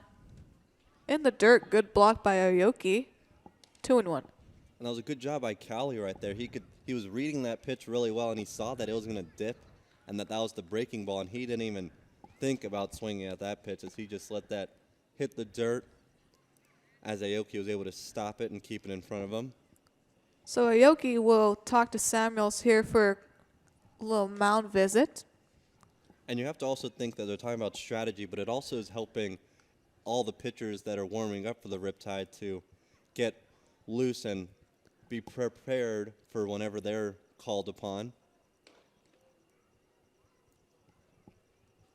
And the shortstop, Matthews, is playing pretty close to the bag for anything that's hit. So Cali has a big hole between shortstop and third base. Forte with the jump. Hits it over the third base line, but foul. Even count now at 2-2. Saints looking for some small ball action here. And it definitely looks like they have a design hit and run that they're trying to do right now, with Cowley being a very good contact hitter and Forte being one of the faster guys on the team. So we've seen him trying to steal for second the last 2 pitches. So it's going to be interesting whether Cowley's able to get some contact on it or if he's going to strike out, because that could always be a bad double play if Forte's not running as hard as he should be. Forte doesn't go. Cowley gets a piece of that, fouls it in the backstop. Count remains 2-2. 4 runs and 9 hits, 3 errors for the Saints. 5 runs off only 3 hits for the Riptide. Forte on first. No outs. Cowley facing a 2-2 count to Samuels.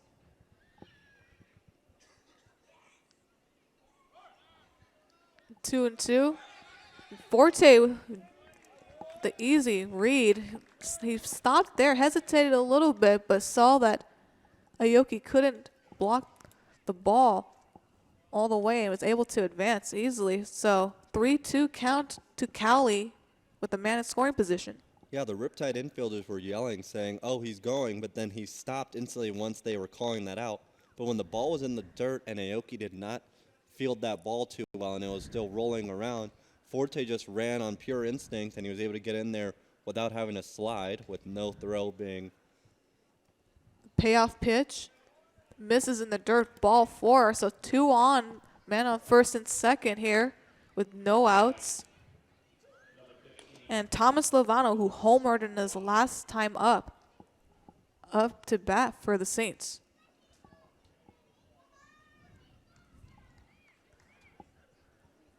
And Luvano is 2 for 3 today. He has that home run, but he also has a single and a fly out to left field. But looks like they could be having a pitching change right now. Yeah, Clemente Bonilla is coming out now.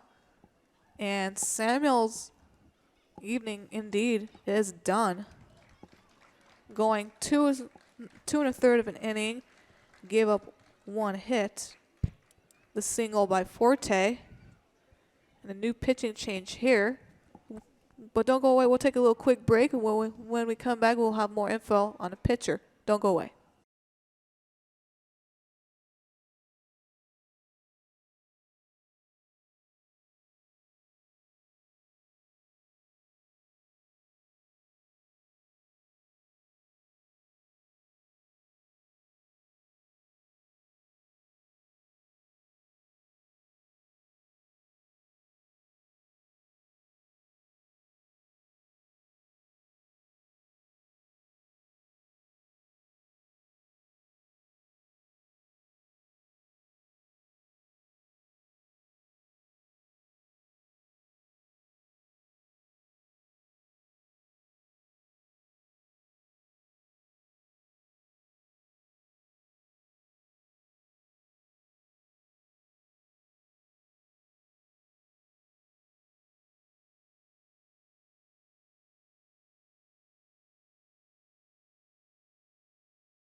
And welcome back here.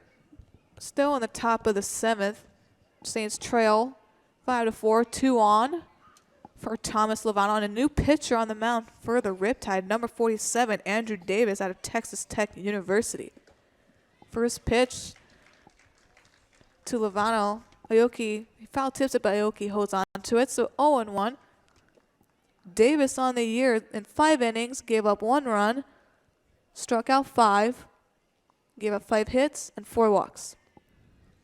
Yeah, Davis is from Frisco, Texas, and he attends Texas Tech University. As that pitch just misses low. Evens the count at 1-1. Davis sporting the blue glove. Yeah, he's got his own unique flavor with that blue glove, as most of the other infielders have either a plain brown one or a few of them have a black glove, so being a little unique with that blue glove. That one just misses below the knees. 2-1 now to Lovano, looking to do some more damage here and at least tie the game for the Saints. And it sounded like the Riptide dugout was kind of wondering where that pitch was, or just encouraging Davis on that good pitch. 2-1, runners off, but Lovano fouls it back. 2-2.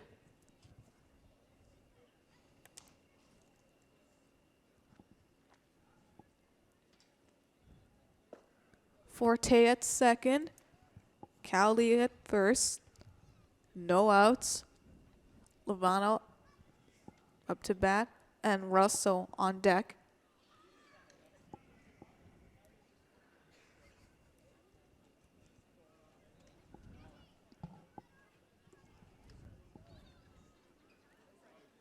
And the Saints are still down 1 run as Riptide gained the lead in the bottom of the 6th inning. And that ball is way inside and nearly hits Lovano as he backs off a little bit. Full count.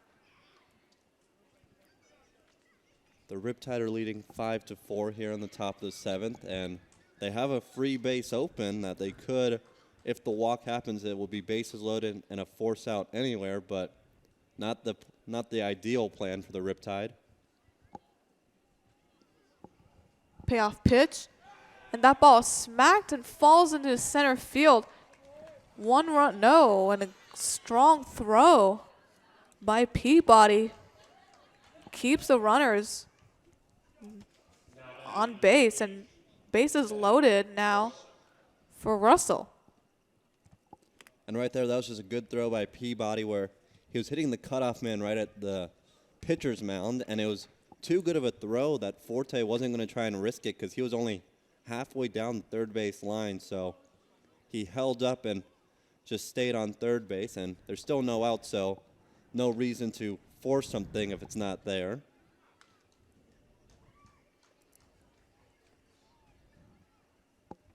So the first pitch to Russell fouls it on the third base line. 0-1. Russell tonight 1 for 3 with the ground out, a sac fly, and a single, and it's the last time up.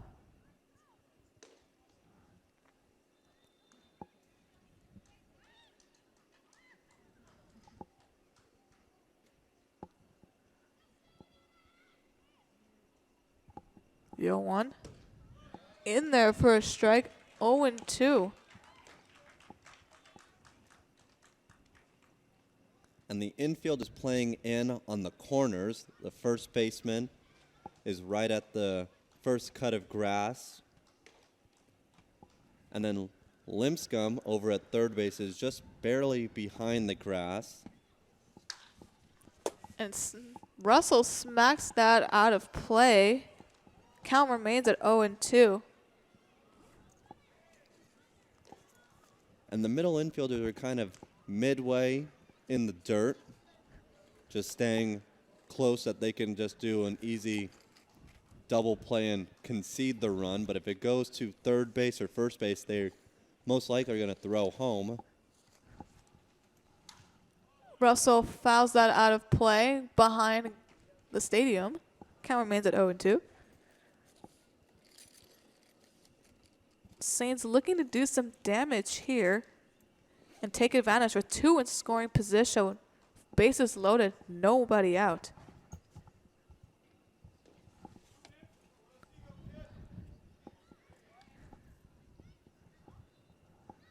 The 0-2 pitch pops that up, and that ball is out of play. Just goes behind the Saints bullpen. And right there, this is a good battle right here by Russell, who's able to foul off some pitches and stay alive with the 0-2 count.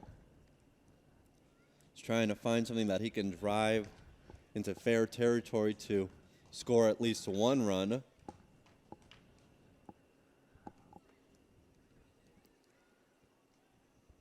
Forte at third, Cowley at second, Lovano at first. The 0-2 to Russell. That ball gets down the middle for a hit. 1 run will score. Bases remain loaded as Forte will come in, and the Saints tied things up here at 5 apiece. And right there, that was a really soft line drive that was over the shortstop, and it was too far for him even to make a play. He made a jumping attempt at it, but he didn't really extend his arm as he wasn't close enough. So just a strategic hit right there, as he didn't get the most he wanted out of that hit right there with his bat, but he was able to get it out of the infield to score 1 run. Brings things up for Garriola, who homered on his last time up, along with a nifty bat flipped as he swings and misses at that one. 0-1. And he was definitely trying to get another home run right there, as he had a really violent swing on that one, but too late on that fastball. Also flied out and ground out this evening. The 0-1. In there for a strike. Garriola did not like that call. 0-2 now. Yeah, I think he thought it was a little bit outside and low, so not the happiest, but he just has to work and be smart and just focus on contact hitting right here with 2 strikes. And it looks like they're going to have a pinch hitter with the next guy. It looks like it's Tito Robles is on the on-deck circle. The 0-2. Pops that and goes over our heads, and looks like it did not hit anybody's car right there, I think. I didn't really see where it went. I just saw it went over our heads, and then I look, and I don't even know where it went. But I'm just glad it didn't hit us, and I don't think it hit my car because it's not beeping, and it is in that direction. So the count will remain at 0-2 to Garriola, with the bases loaded, still nobody out. The 0-2. On him swinging at that high fastball, 1 down. And right there, that's just power against power, and power against power. And Davis is able to overpower Garriola for the first out of the inning. So pinch hitter for the Saints, number 17, Tito Robles, who will pitch hit for Morgan Allen. And Morgan Allen went 0 for 3, and Robles has struggled so far in the California Collegiate League, but he had a very good year last year at Azusa Pacific University, the school I went to. I did not get to see him play since I was already graduated, but he had a very good freshman campaign. He went to St. John Bosco High School, a very big-time program in the Trinity League. As he takes that pitch low, 1-0. He was starting a lot of games last week, but he just wasn't really in the groove. He wasn't getting many hits, so he hasn't been one of their main guys to start. He didn't play yesterday, so in this situation, they're trusting what he did in college to pay off here with the bases loaded and only 1 out. The 1-0. Just misses low. Count 2-0 to Robles. Robles on the air hitting 156. Struck out 9 times. Excuse me, 14 times actually. 5 singles. Fouls that out of play. But yeah, he started 33 games last year for Azusa Pacific University. He had a 318 average, 41 hits, 7 doubles, and 1 triple. And he had 12 home runs to go with 43 RBI, so a very good year in his freshman season. Facing a 2-1 to Davis. Bases loaded. 1 out. Checks his swing. Looks like he went through, but the ball gets away from Aoki. And Cowley will score easily from third, breaking the tie. So the count's actually 3-1, and Saints regain the lead. And I think actually the umpire's trying to say that it's 2-2, that he did go and trying to correct the scoreboard. It looked like he did go through, but the board says 3-1. Actually a 2-2, so you're correct. Yep, 2-2. Count with 2 on, 2 in scoring position, 1 out. And all of the infielders are in now, where even the second baseman and shortstop are right at the first cut of grass. As Robles takes that pitch inside to pull the count to 3-2.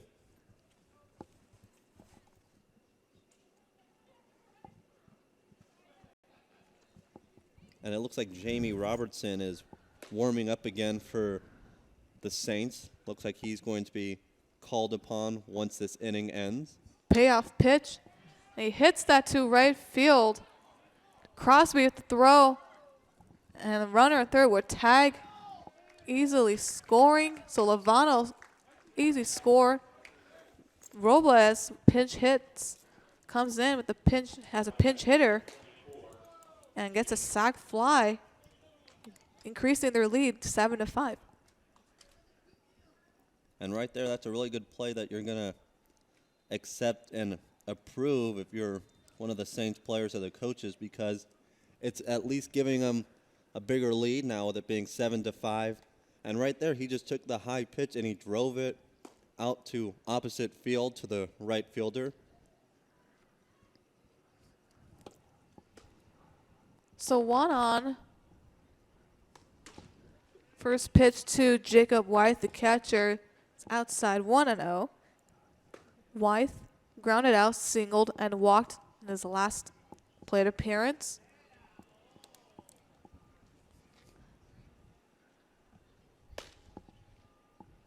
The 1-0. 2-0 now. And that was a good eye right there by Wyatt to make sure he's not going after any of those pitches down low in the dirt. Right now, you have to be thinking he's only looking for stuff that's at his knees or up to his belt, because he's got a guy in scoring position only 90 feet away, and he wants to extend this lead further. 2-0. Misses high and inside 3-0. Durkee on deck. Durkee got his first hit as a Saint today. It was his first at-bat. He's 1 for 3 so far today. 3-0. Pops that and nearly hits a truck pulling, leaving the parking lot, but nothing went off. So 3-1 count, and play remains, continues. That's going to be a tough ball for the Riptide interns to go chase after, just like the Arroyo Seco interns have to do when we are in Pasadena. And he draws a 5-pitch walk. And the inning will continue for the Saints for Pete Durkee, who struck out in his last at-bat.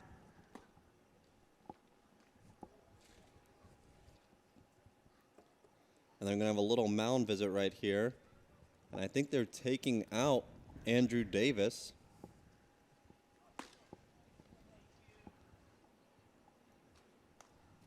So we're going to take a short break right here as the new pitcher starts to warm up. You're listening to the Saints baseball broadcast on YouTube Live, the home of Arroyo Seco baseball.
And we are back here. A new pitcher on the mound for the Riptide, number 10, Wesley Scott out of Vanderbilt University, who actually just won the College World Series this evening. So he's not one of the main guys that they were using, so they allowed him to come here to do summer ball, but still on the team. He's probably maybe was redshirting or was just not one of the pitchers they needed, so they told him, hey, it's okay, go to summer ball. We'll continue the World Series without you. He's actually from Riverside, California, and he's 6'1", 185 pounds. And he's actually, it says here that he is, for class of 2020, he will be a freshman, so he just committed to Vanderbilt this season. And not a better team out there that you could find. I mean, there are a Champs. few, but they've been one of the premier programs in college baseball the last few years, consistently making the College World Series. As he is facing Durkee and falls behind a 2-1. On the year, Scott has gone 7 innings, gave up 5 runs, walked 9, gave up 6 hits, and struck out 9, 6 striking and 3 looking, as he falls up behind again, 3-1. And Scott's going to want to focus on throwing strikes, as he still has 2 runners on that the Saints have. Runners on the corner. They have Evan Russell at third base and Jacob Wyatt at first base.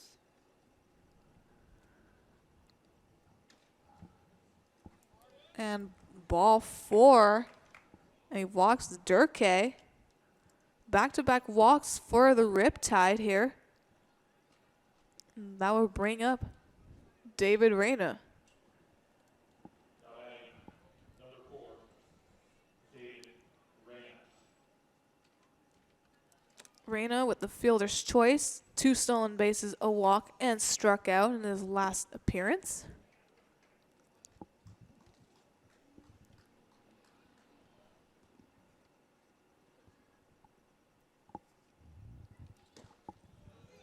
First pitch is in there for a strike, 0-1. And right now, David Reyna just has to worry about getting bat to ball and just having a contact hit that can make it out of the infield to score another run, maybe 2 if it's deep enough to score Wyatt at second base. Scott steps off for a quick second. Looking to get out of this inning.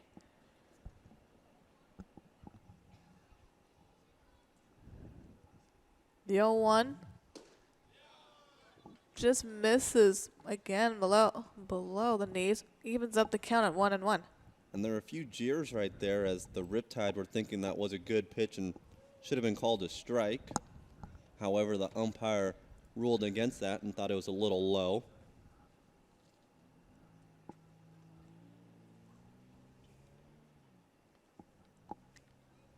Wyatt at second, Durkee at first. Reyna facing a 1-1. Grounds it to third. And that ball gets away from Jong. And Two runners. Two runners are actually going to score here. Both runners score. So the Saints are now up 9-5. Yeah, Evan Russell made it pretty easily from third base, but Jacob Wyatt didn't stop running from second, so he was able to score, as Reyna is safe on first from the error from the third baseman Trey Limpscomb, as he's saying my bad to Jung at first base. And the runners are back to being on the corner with Durkee at third and David Reyna at first base. So top of the lineup for the Saints, Anthony Forte, as he takes that one in for a strike, 0-1.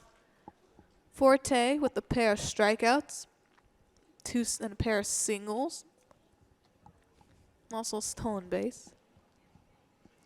And they've batted around, as we started this inning with Anthony Forte as the first batter. So big inning here so far by the Arroyo Seco Saints. Takes that one outside, 1-1.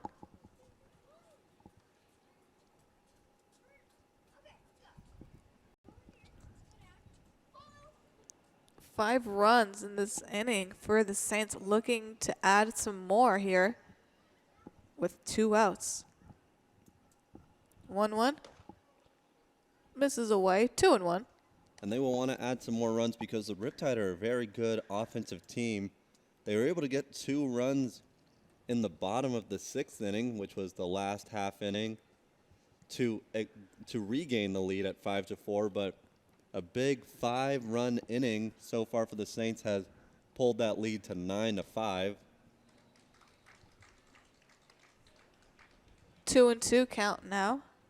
Yeah, Forte was really trying to go after that one. A violent swing and a miss on that fastball.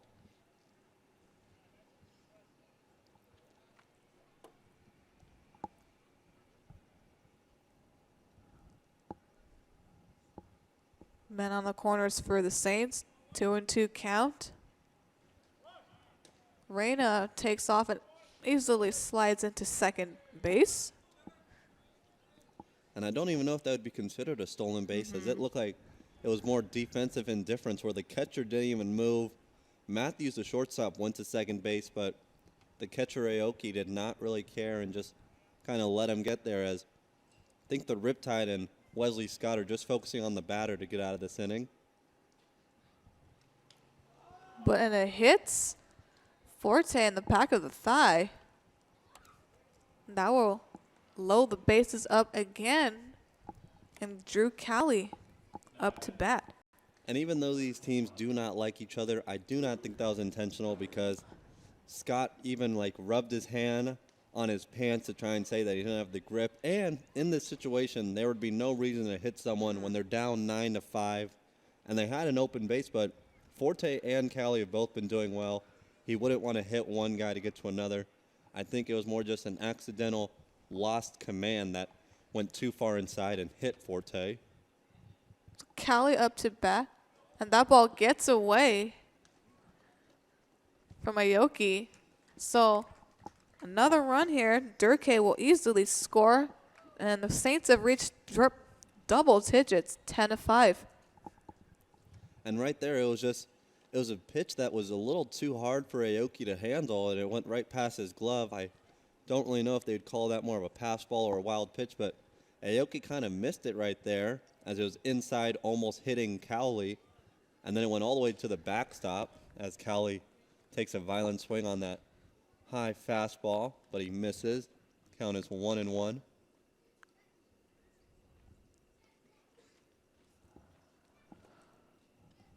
One and one count to Cowley. Chopper to shortstop. Matthews with the throw. And that will do it. But not before the Saints regain the lead by adding 6 runs at the top of the 7th inning stretch time here in Irvine, California, as the Saints are now up 10-5. You're watching the Saints on YouTube Live, the official broadcasting network of Arroyo Seco Baseball.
And welcome back here. Bottom of the 7th inning. A new pitcher on the mound for the Arroyo Seco Saints, number 28, Jamie Robertson, out of Emory University. Robertson on the year has gone 9 innings, gave up 3 runs, 2 earned, struck out 10, gave up 5 hits, and walked 5 batters. As he works a full count here to Carson Matthews. Carson Matthews is 0 for 2 today. He had a ground out to the shortstop and a fly out to the center fielder, Anthony Forte. Final line for Cade Bollinger has gone 6 innings, gave up 3 hits, 5 runs, 3 earned, 3 walks, struck out 5. And right there, Robertson had a very good strikeout of Matthews to get the first out of the inning. Brings things up for Blake Evans, the second baseman, who's 0 for 2 with a pair of flyouts.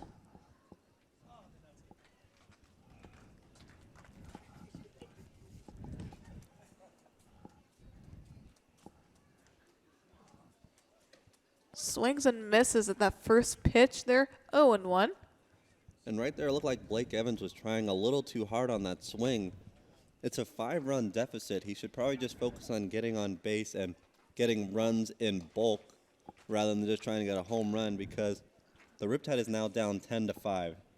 Even if he swung as hard as, he only gets 1 run with the home run right now. So he should just focus on getting on base to help the Riptide try to mount a comeback. As he swings and misses again, 1-2.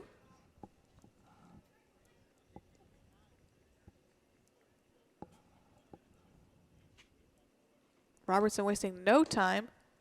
Misses low, evens the count at 2-2.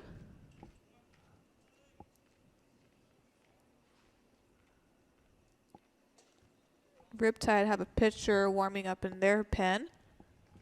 The 2-2. Pops that up. And Wythe will call the infield off and make the catch. 2 down. And Tito Robles is still in at third base after pinch hitting for Morgan Allen. Top of the lineup here for the Riptide. Number 36, Michael Peabody, the center fielder. Number 36. I think you're looking at the pillar, so you missed a little bit of his number. Yeah, I said 30. I thought I said 36, but yeah, the pillar's blocking my view a little bit. He takes that one for a strike. Peabody on the evening. It's 1 for 3 with a fly out, a single, and grounded out. Grounded to second his last time up. Works an even count here at 1-1.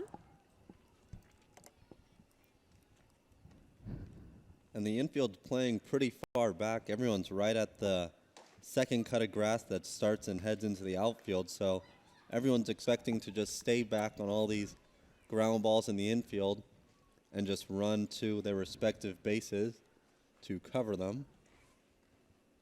Robertson once again wasting no time. Fouls that back out of play. 1-2 count to Peabody. And you have to think the Riptide hitters are appreciative of Robertson's quick approach, because then they know that he's going right to work and not wasting their time. Sometimes if a pitcher is too slow, it can really drag the game, and the hitters will step out of the box because they want to get better timing. So Robertson pitching quickly and going into his windup fast is pretty good and helpful to keep the game going at a good pace. The 1-2. Checks his swing. Third base umpire says he did not go, so even count now at 2-2. Robertson looking for a 1-2-3 inning here. The 2-2 pitch. And Peabody hits that, but Garriolo's right there. So Robertson indeed does get a 1-2-3 inning. We will head to the top of the 8th with the Saints up 10-5. You're listening to the Saints on YouTube Live, your official broadcasting network of Arroyo Seco baseball.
Top of the 8th here. Saints up 10-5.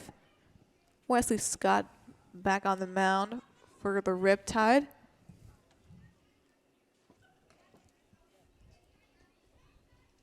That pitch misses way inside. To Thomas Lovano. 1-0. Lovano flied out, has 2 singles and also homered this evening. Yeah, and Wesley Scott's been having a little bit of trouble with his command. He had 2 pitches that went past the catcher in the top of the 7th inning. As Lovano fouls that back. 1-1. Scott will face Lovano, Russell, and Garriola.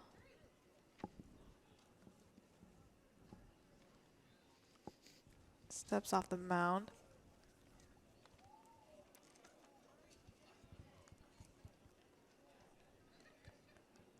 The 1-1. Grounds out, slow grounder. But Evans, with the quick throw, that ball got off of Scott's glove. But 1 down for the Saints. Yeah, it took a weird carom off Scott's glove that Evans had to readjust where he was running to the ball, but the ball was going so slow that it was pretty easy for him to get behind it, pick it up, and throw it over to Jung at first base for the first out. So Evan Russell up to bat now for the Saints. The ground out, sac fly, and 2 singles. 1 RBI single to be exact, as he faces a 1-0 count.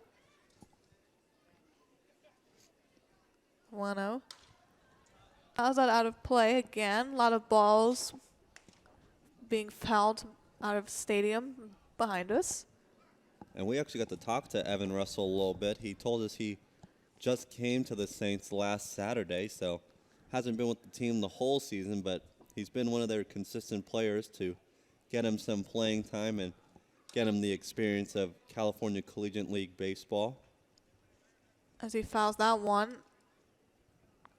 Looked like off the glove of Aoki. 1-2.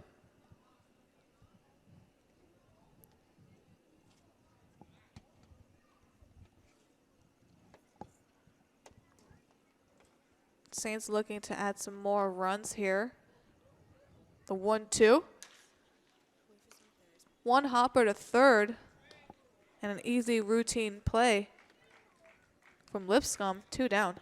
And right there, Lipscomb had a bad throw in the last inning that was an error and got 2 runners to score for the Saints. So right there, he was just focusing on corralling that one and seeing it into his glove and making a nice, easy throw over to first base and keeping it high because it was a wild throw just because it was in the dirt and Jung wasn't able to pick it off the bounce.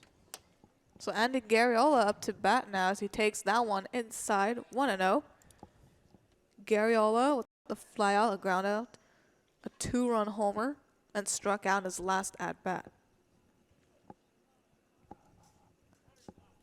1-0. Pops it up, but out of play. And gets into the stands, but no one's there to.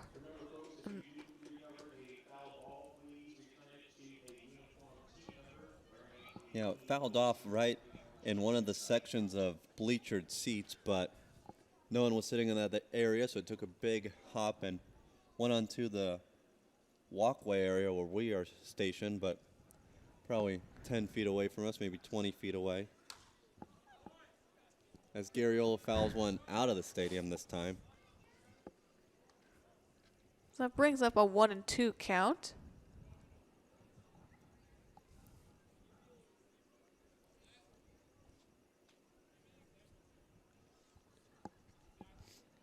Saints looking to add some more runs here in this late top of the 8th inning. The 1-2. Check swing, but could not hold his bat back. And a 1-2-3 inning for the Riptide as the Saints are still up 10-5. We'll head to the bottom of the 8th inning. Don't go away. You're watching Saints Baseball on YouTube Live, the official broadcasting network of Arroyo Seco Baseball.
Bottom of the 8th here, Jamie Robertson back on the mound.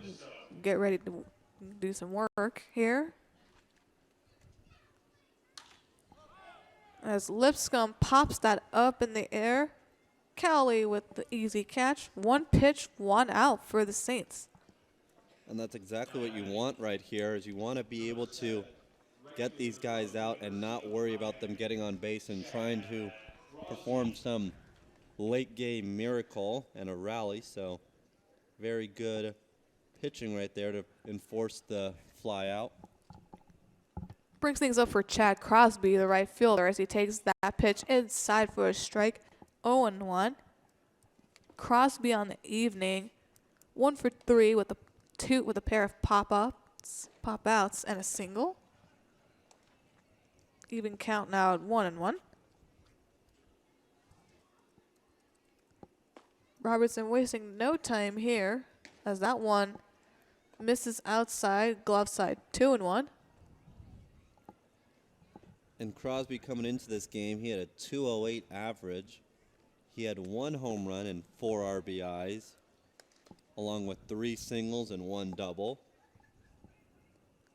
Even count at 2-2. The 2-2 delivery. And fouls that out of play on the left side of the stadium. Out of the stadium, actually. Count remains at 2-2.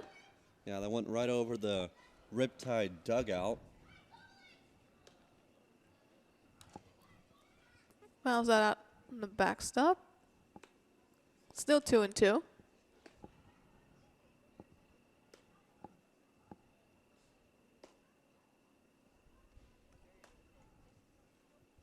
The 2-2 delivery right here.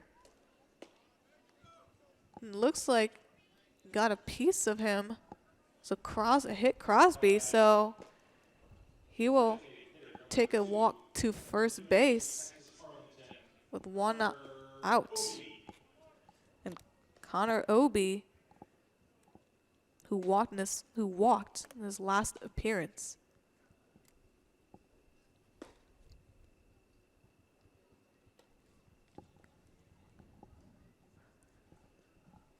First pitch, and Obi pops that up. Easy play for Durkee. Another 1 pitch, 1 out here for the Saints, 2 down. And right there, Crosby had to run back to first pretty quickly as he saw that Durkee was coming under it, and it was a really soft hit fly ball that was just steps away from the base. So Crosby ran back real quickly, and Durkee didn't even try to tag him as he was already on the base. As the first pitch to Daniel Jung misses high, 1-0. Jung with the ground out, a sack, RBI, and a strikeout. 2-0. Yeah, he had an RBI on the ground out to the shortstop. He had a few at-bats ago.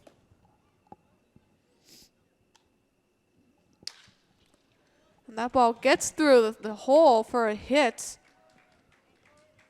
And that ball nearly gets away from the infield, but Robles is there to recover it. 2 on and 2 outs now for Connor Aoki, the catcher. And right there, Cowley jumped up and thought the ball was going to him, but that was actually just a really good throw by Garriola, throwing it over to Robles to make sure that Crosby did not try to go first to third on that hit.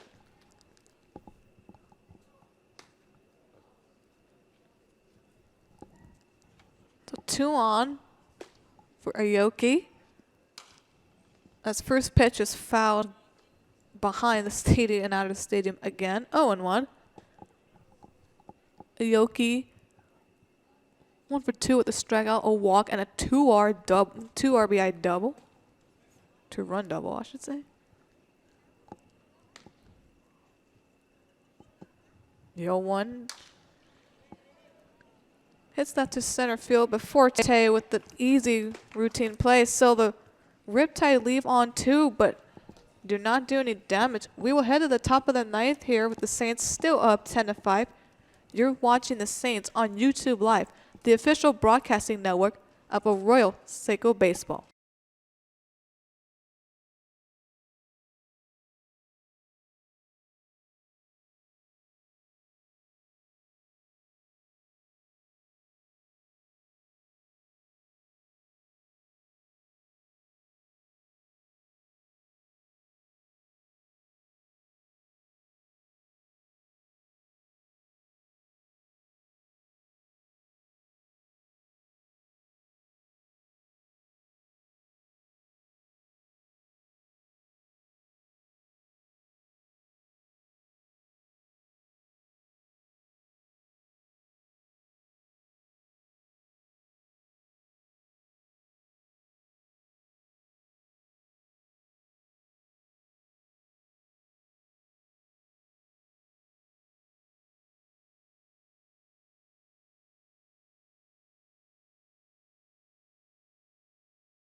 And welcome back here, live from Irvine, California at the Great Park. Top of the ninth inning, the Saints do up.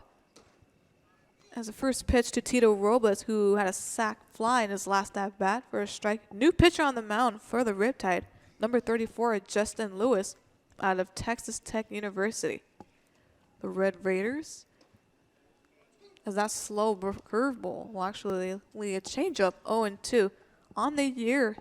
Justin Lewis in 6th and 3rd innings gave up 2 runs, both earned, struck out 3, gave up 4 hits, and walked 5 batters. The 0-2, Robles fouls that behind out of the stadium once again, giving the Riptide interns a little workout here, some cardio here this evening. And Lewis is the 6th pitcher for the Riptide, as they've been pretty heavy use of the bullpen today. And they have another guy warming up, another left-handed pitcher. As that pitch misses high, 1-2. And we're in the top of the 9th inning with a 10-5 lead for the Saints, so they could tack on a few more runs, but if anything, they just want to try and get some good at-bats for all these guys that are due up. 2-2 delivery. Fouls that behind in the nets. Still 2-2. Lewis will face Robles, Wyeth, and Durkee.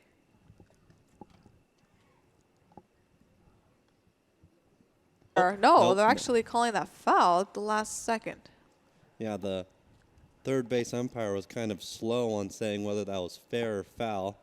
At one point, he had his right arm out, and I thought he was saying it was fair, but he was just turning to say it was foul. So very deceitful right there, as I totally thought he said that was right on the line for Jacob Wyeth. So he put a little spin on that call and 1-1 pitch to Wyeth as he swings and misses at that breaking ball. 1-2.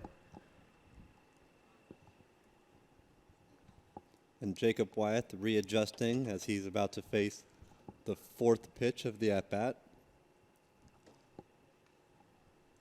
Takes a look at that one down low.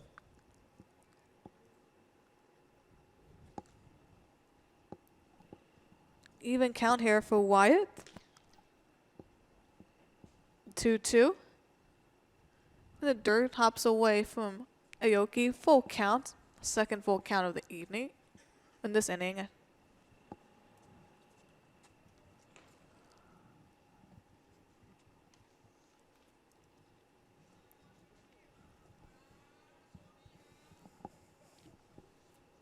Lewis looking for a sign. He gets it, the payoff pitch. Wyeth pops that up in the air, and that ball, Matthews calls off the third baseman, Lipscomb, for the second out. Your attention, please. Pinch hitting for Pete Turkey. Number 6. And a pinch hitter for Pete Durkee, number 6, Marco Martinez out of Pasadena City College, PCC. And he's from Covina, California. His first pitch to him is 1-0. Martinez in 2 games has yet to record a hit so far.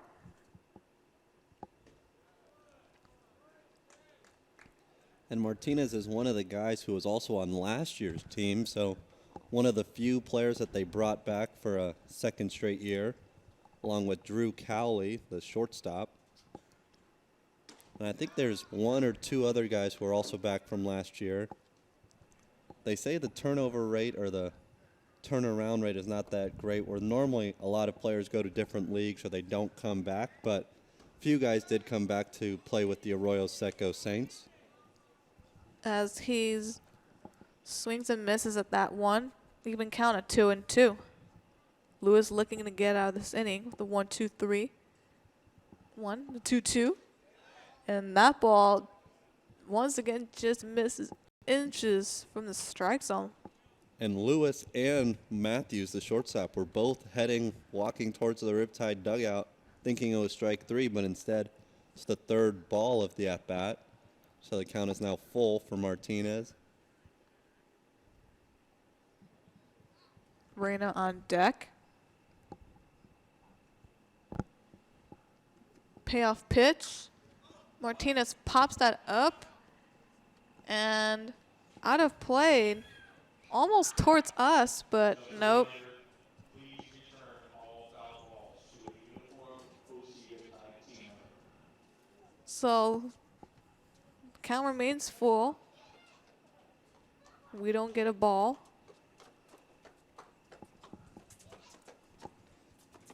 Payoff pitch again to Martinez, and once again a foul's back. And behind the fences here.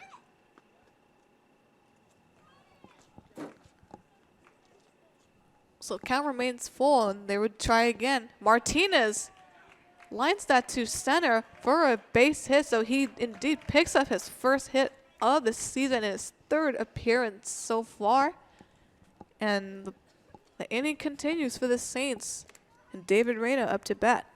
And that's just a good piece of hitting right there, and it also will boost his morale as he's able to get his first hit this year and also get a hit while pinch hitting, because it's always hard to produce when you've been sitting on the bench the whole game. So I saw him warming up, and I was like, I don't think he's a pitcher. So I definitely remembered him being more one of the infielders. And Reyna fouls that into the stands. 0-1. Reyna, pair of stolen bases, a fielder's choice, walked, struck out, and reached on an error in his last appearance. Pickoff attempt for over at first, and he got Martinez there. We were headed to the bottom of the 9th inning. The Saints leave on 1, but still remain in the lead, 10-5.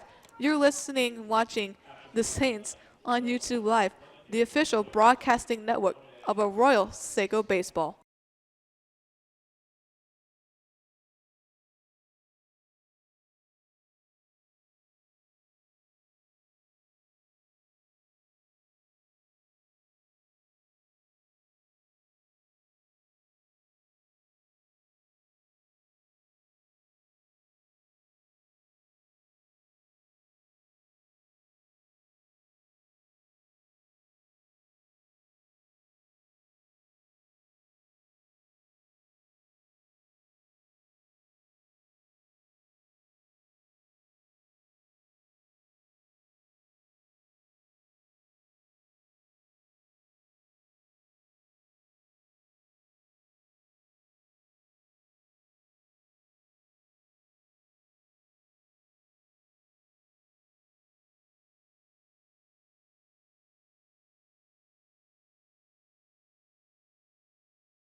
And welcome back here. We're at the bottom of the 9th inning. Saints up 10-5. Jamie Robertson will come back in for his second inning of work. And a pinch hitter for the Riptide, number 22, Dylan Rock. Takes that one inside 0-1. Rock out of University of Texas, San Antonio.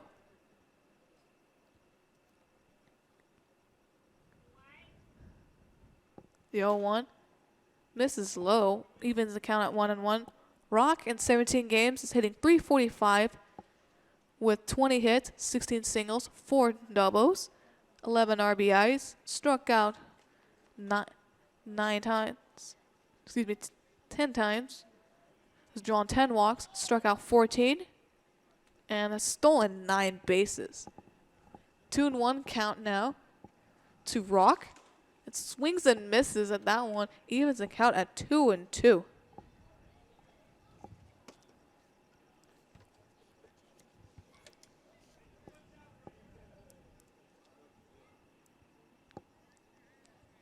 Saints looking to pick up their second win in a row.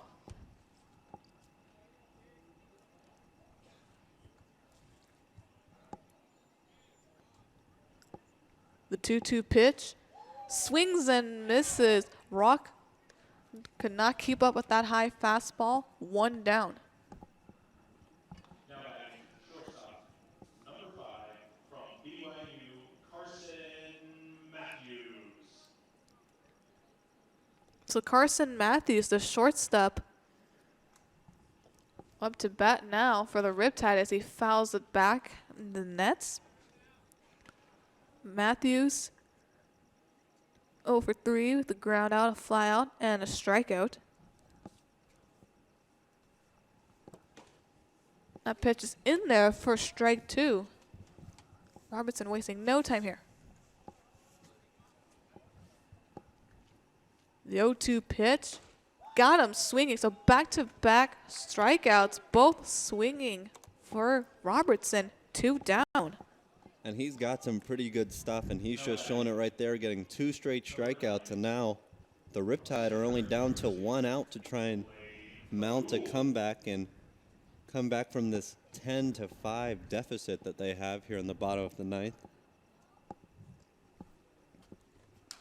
First pitch fouls it off. 0-1.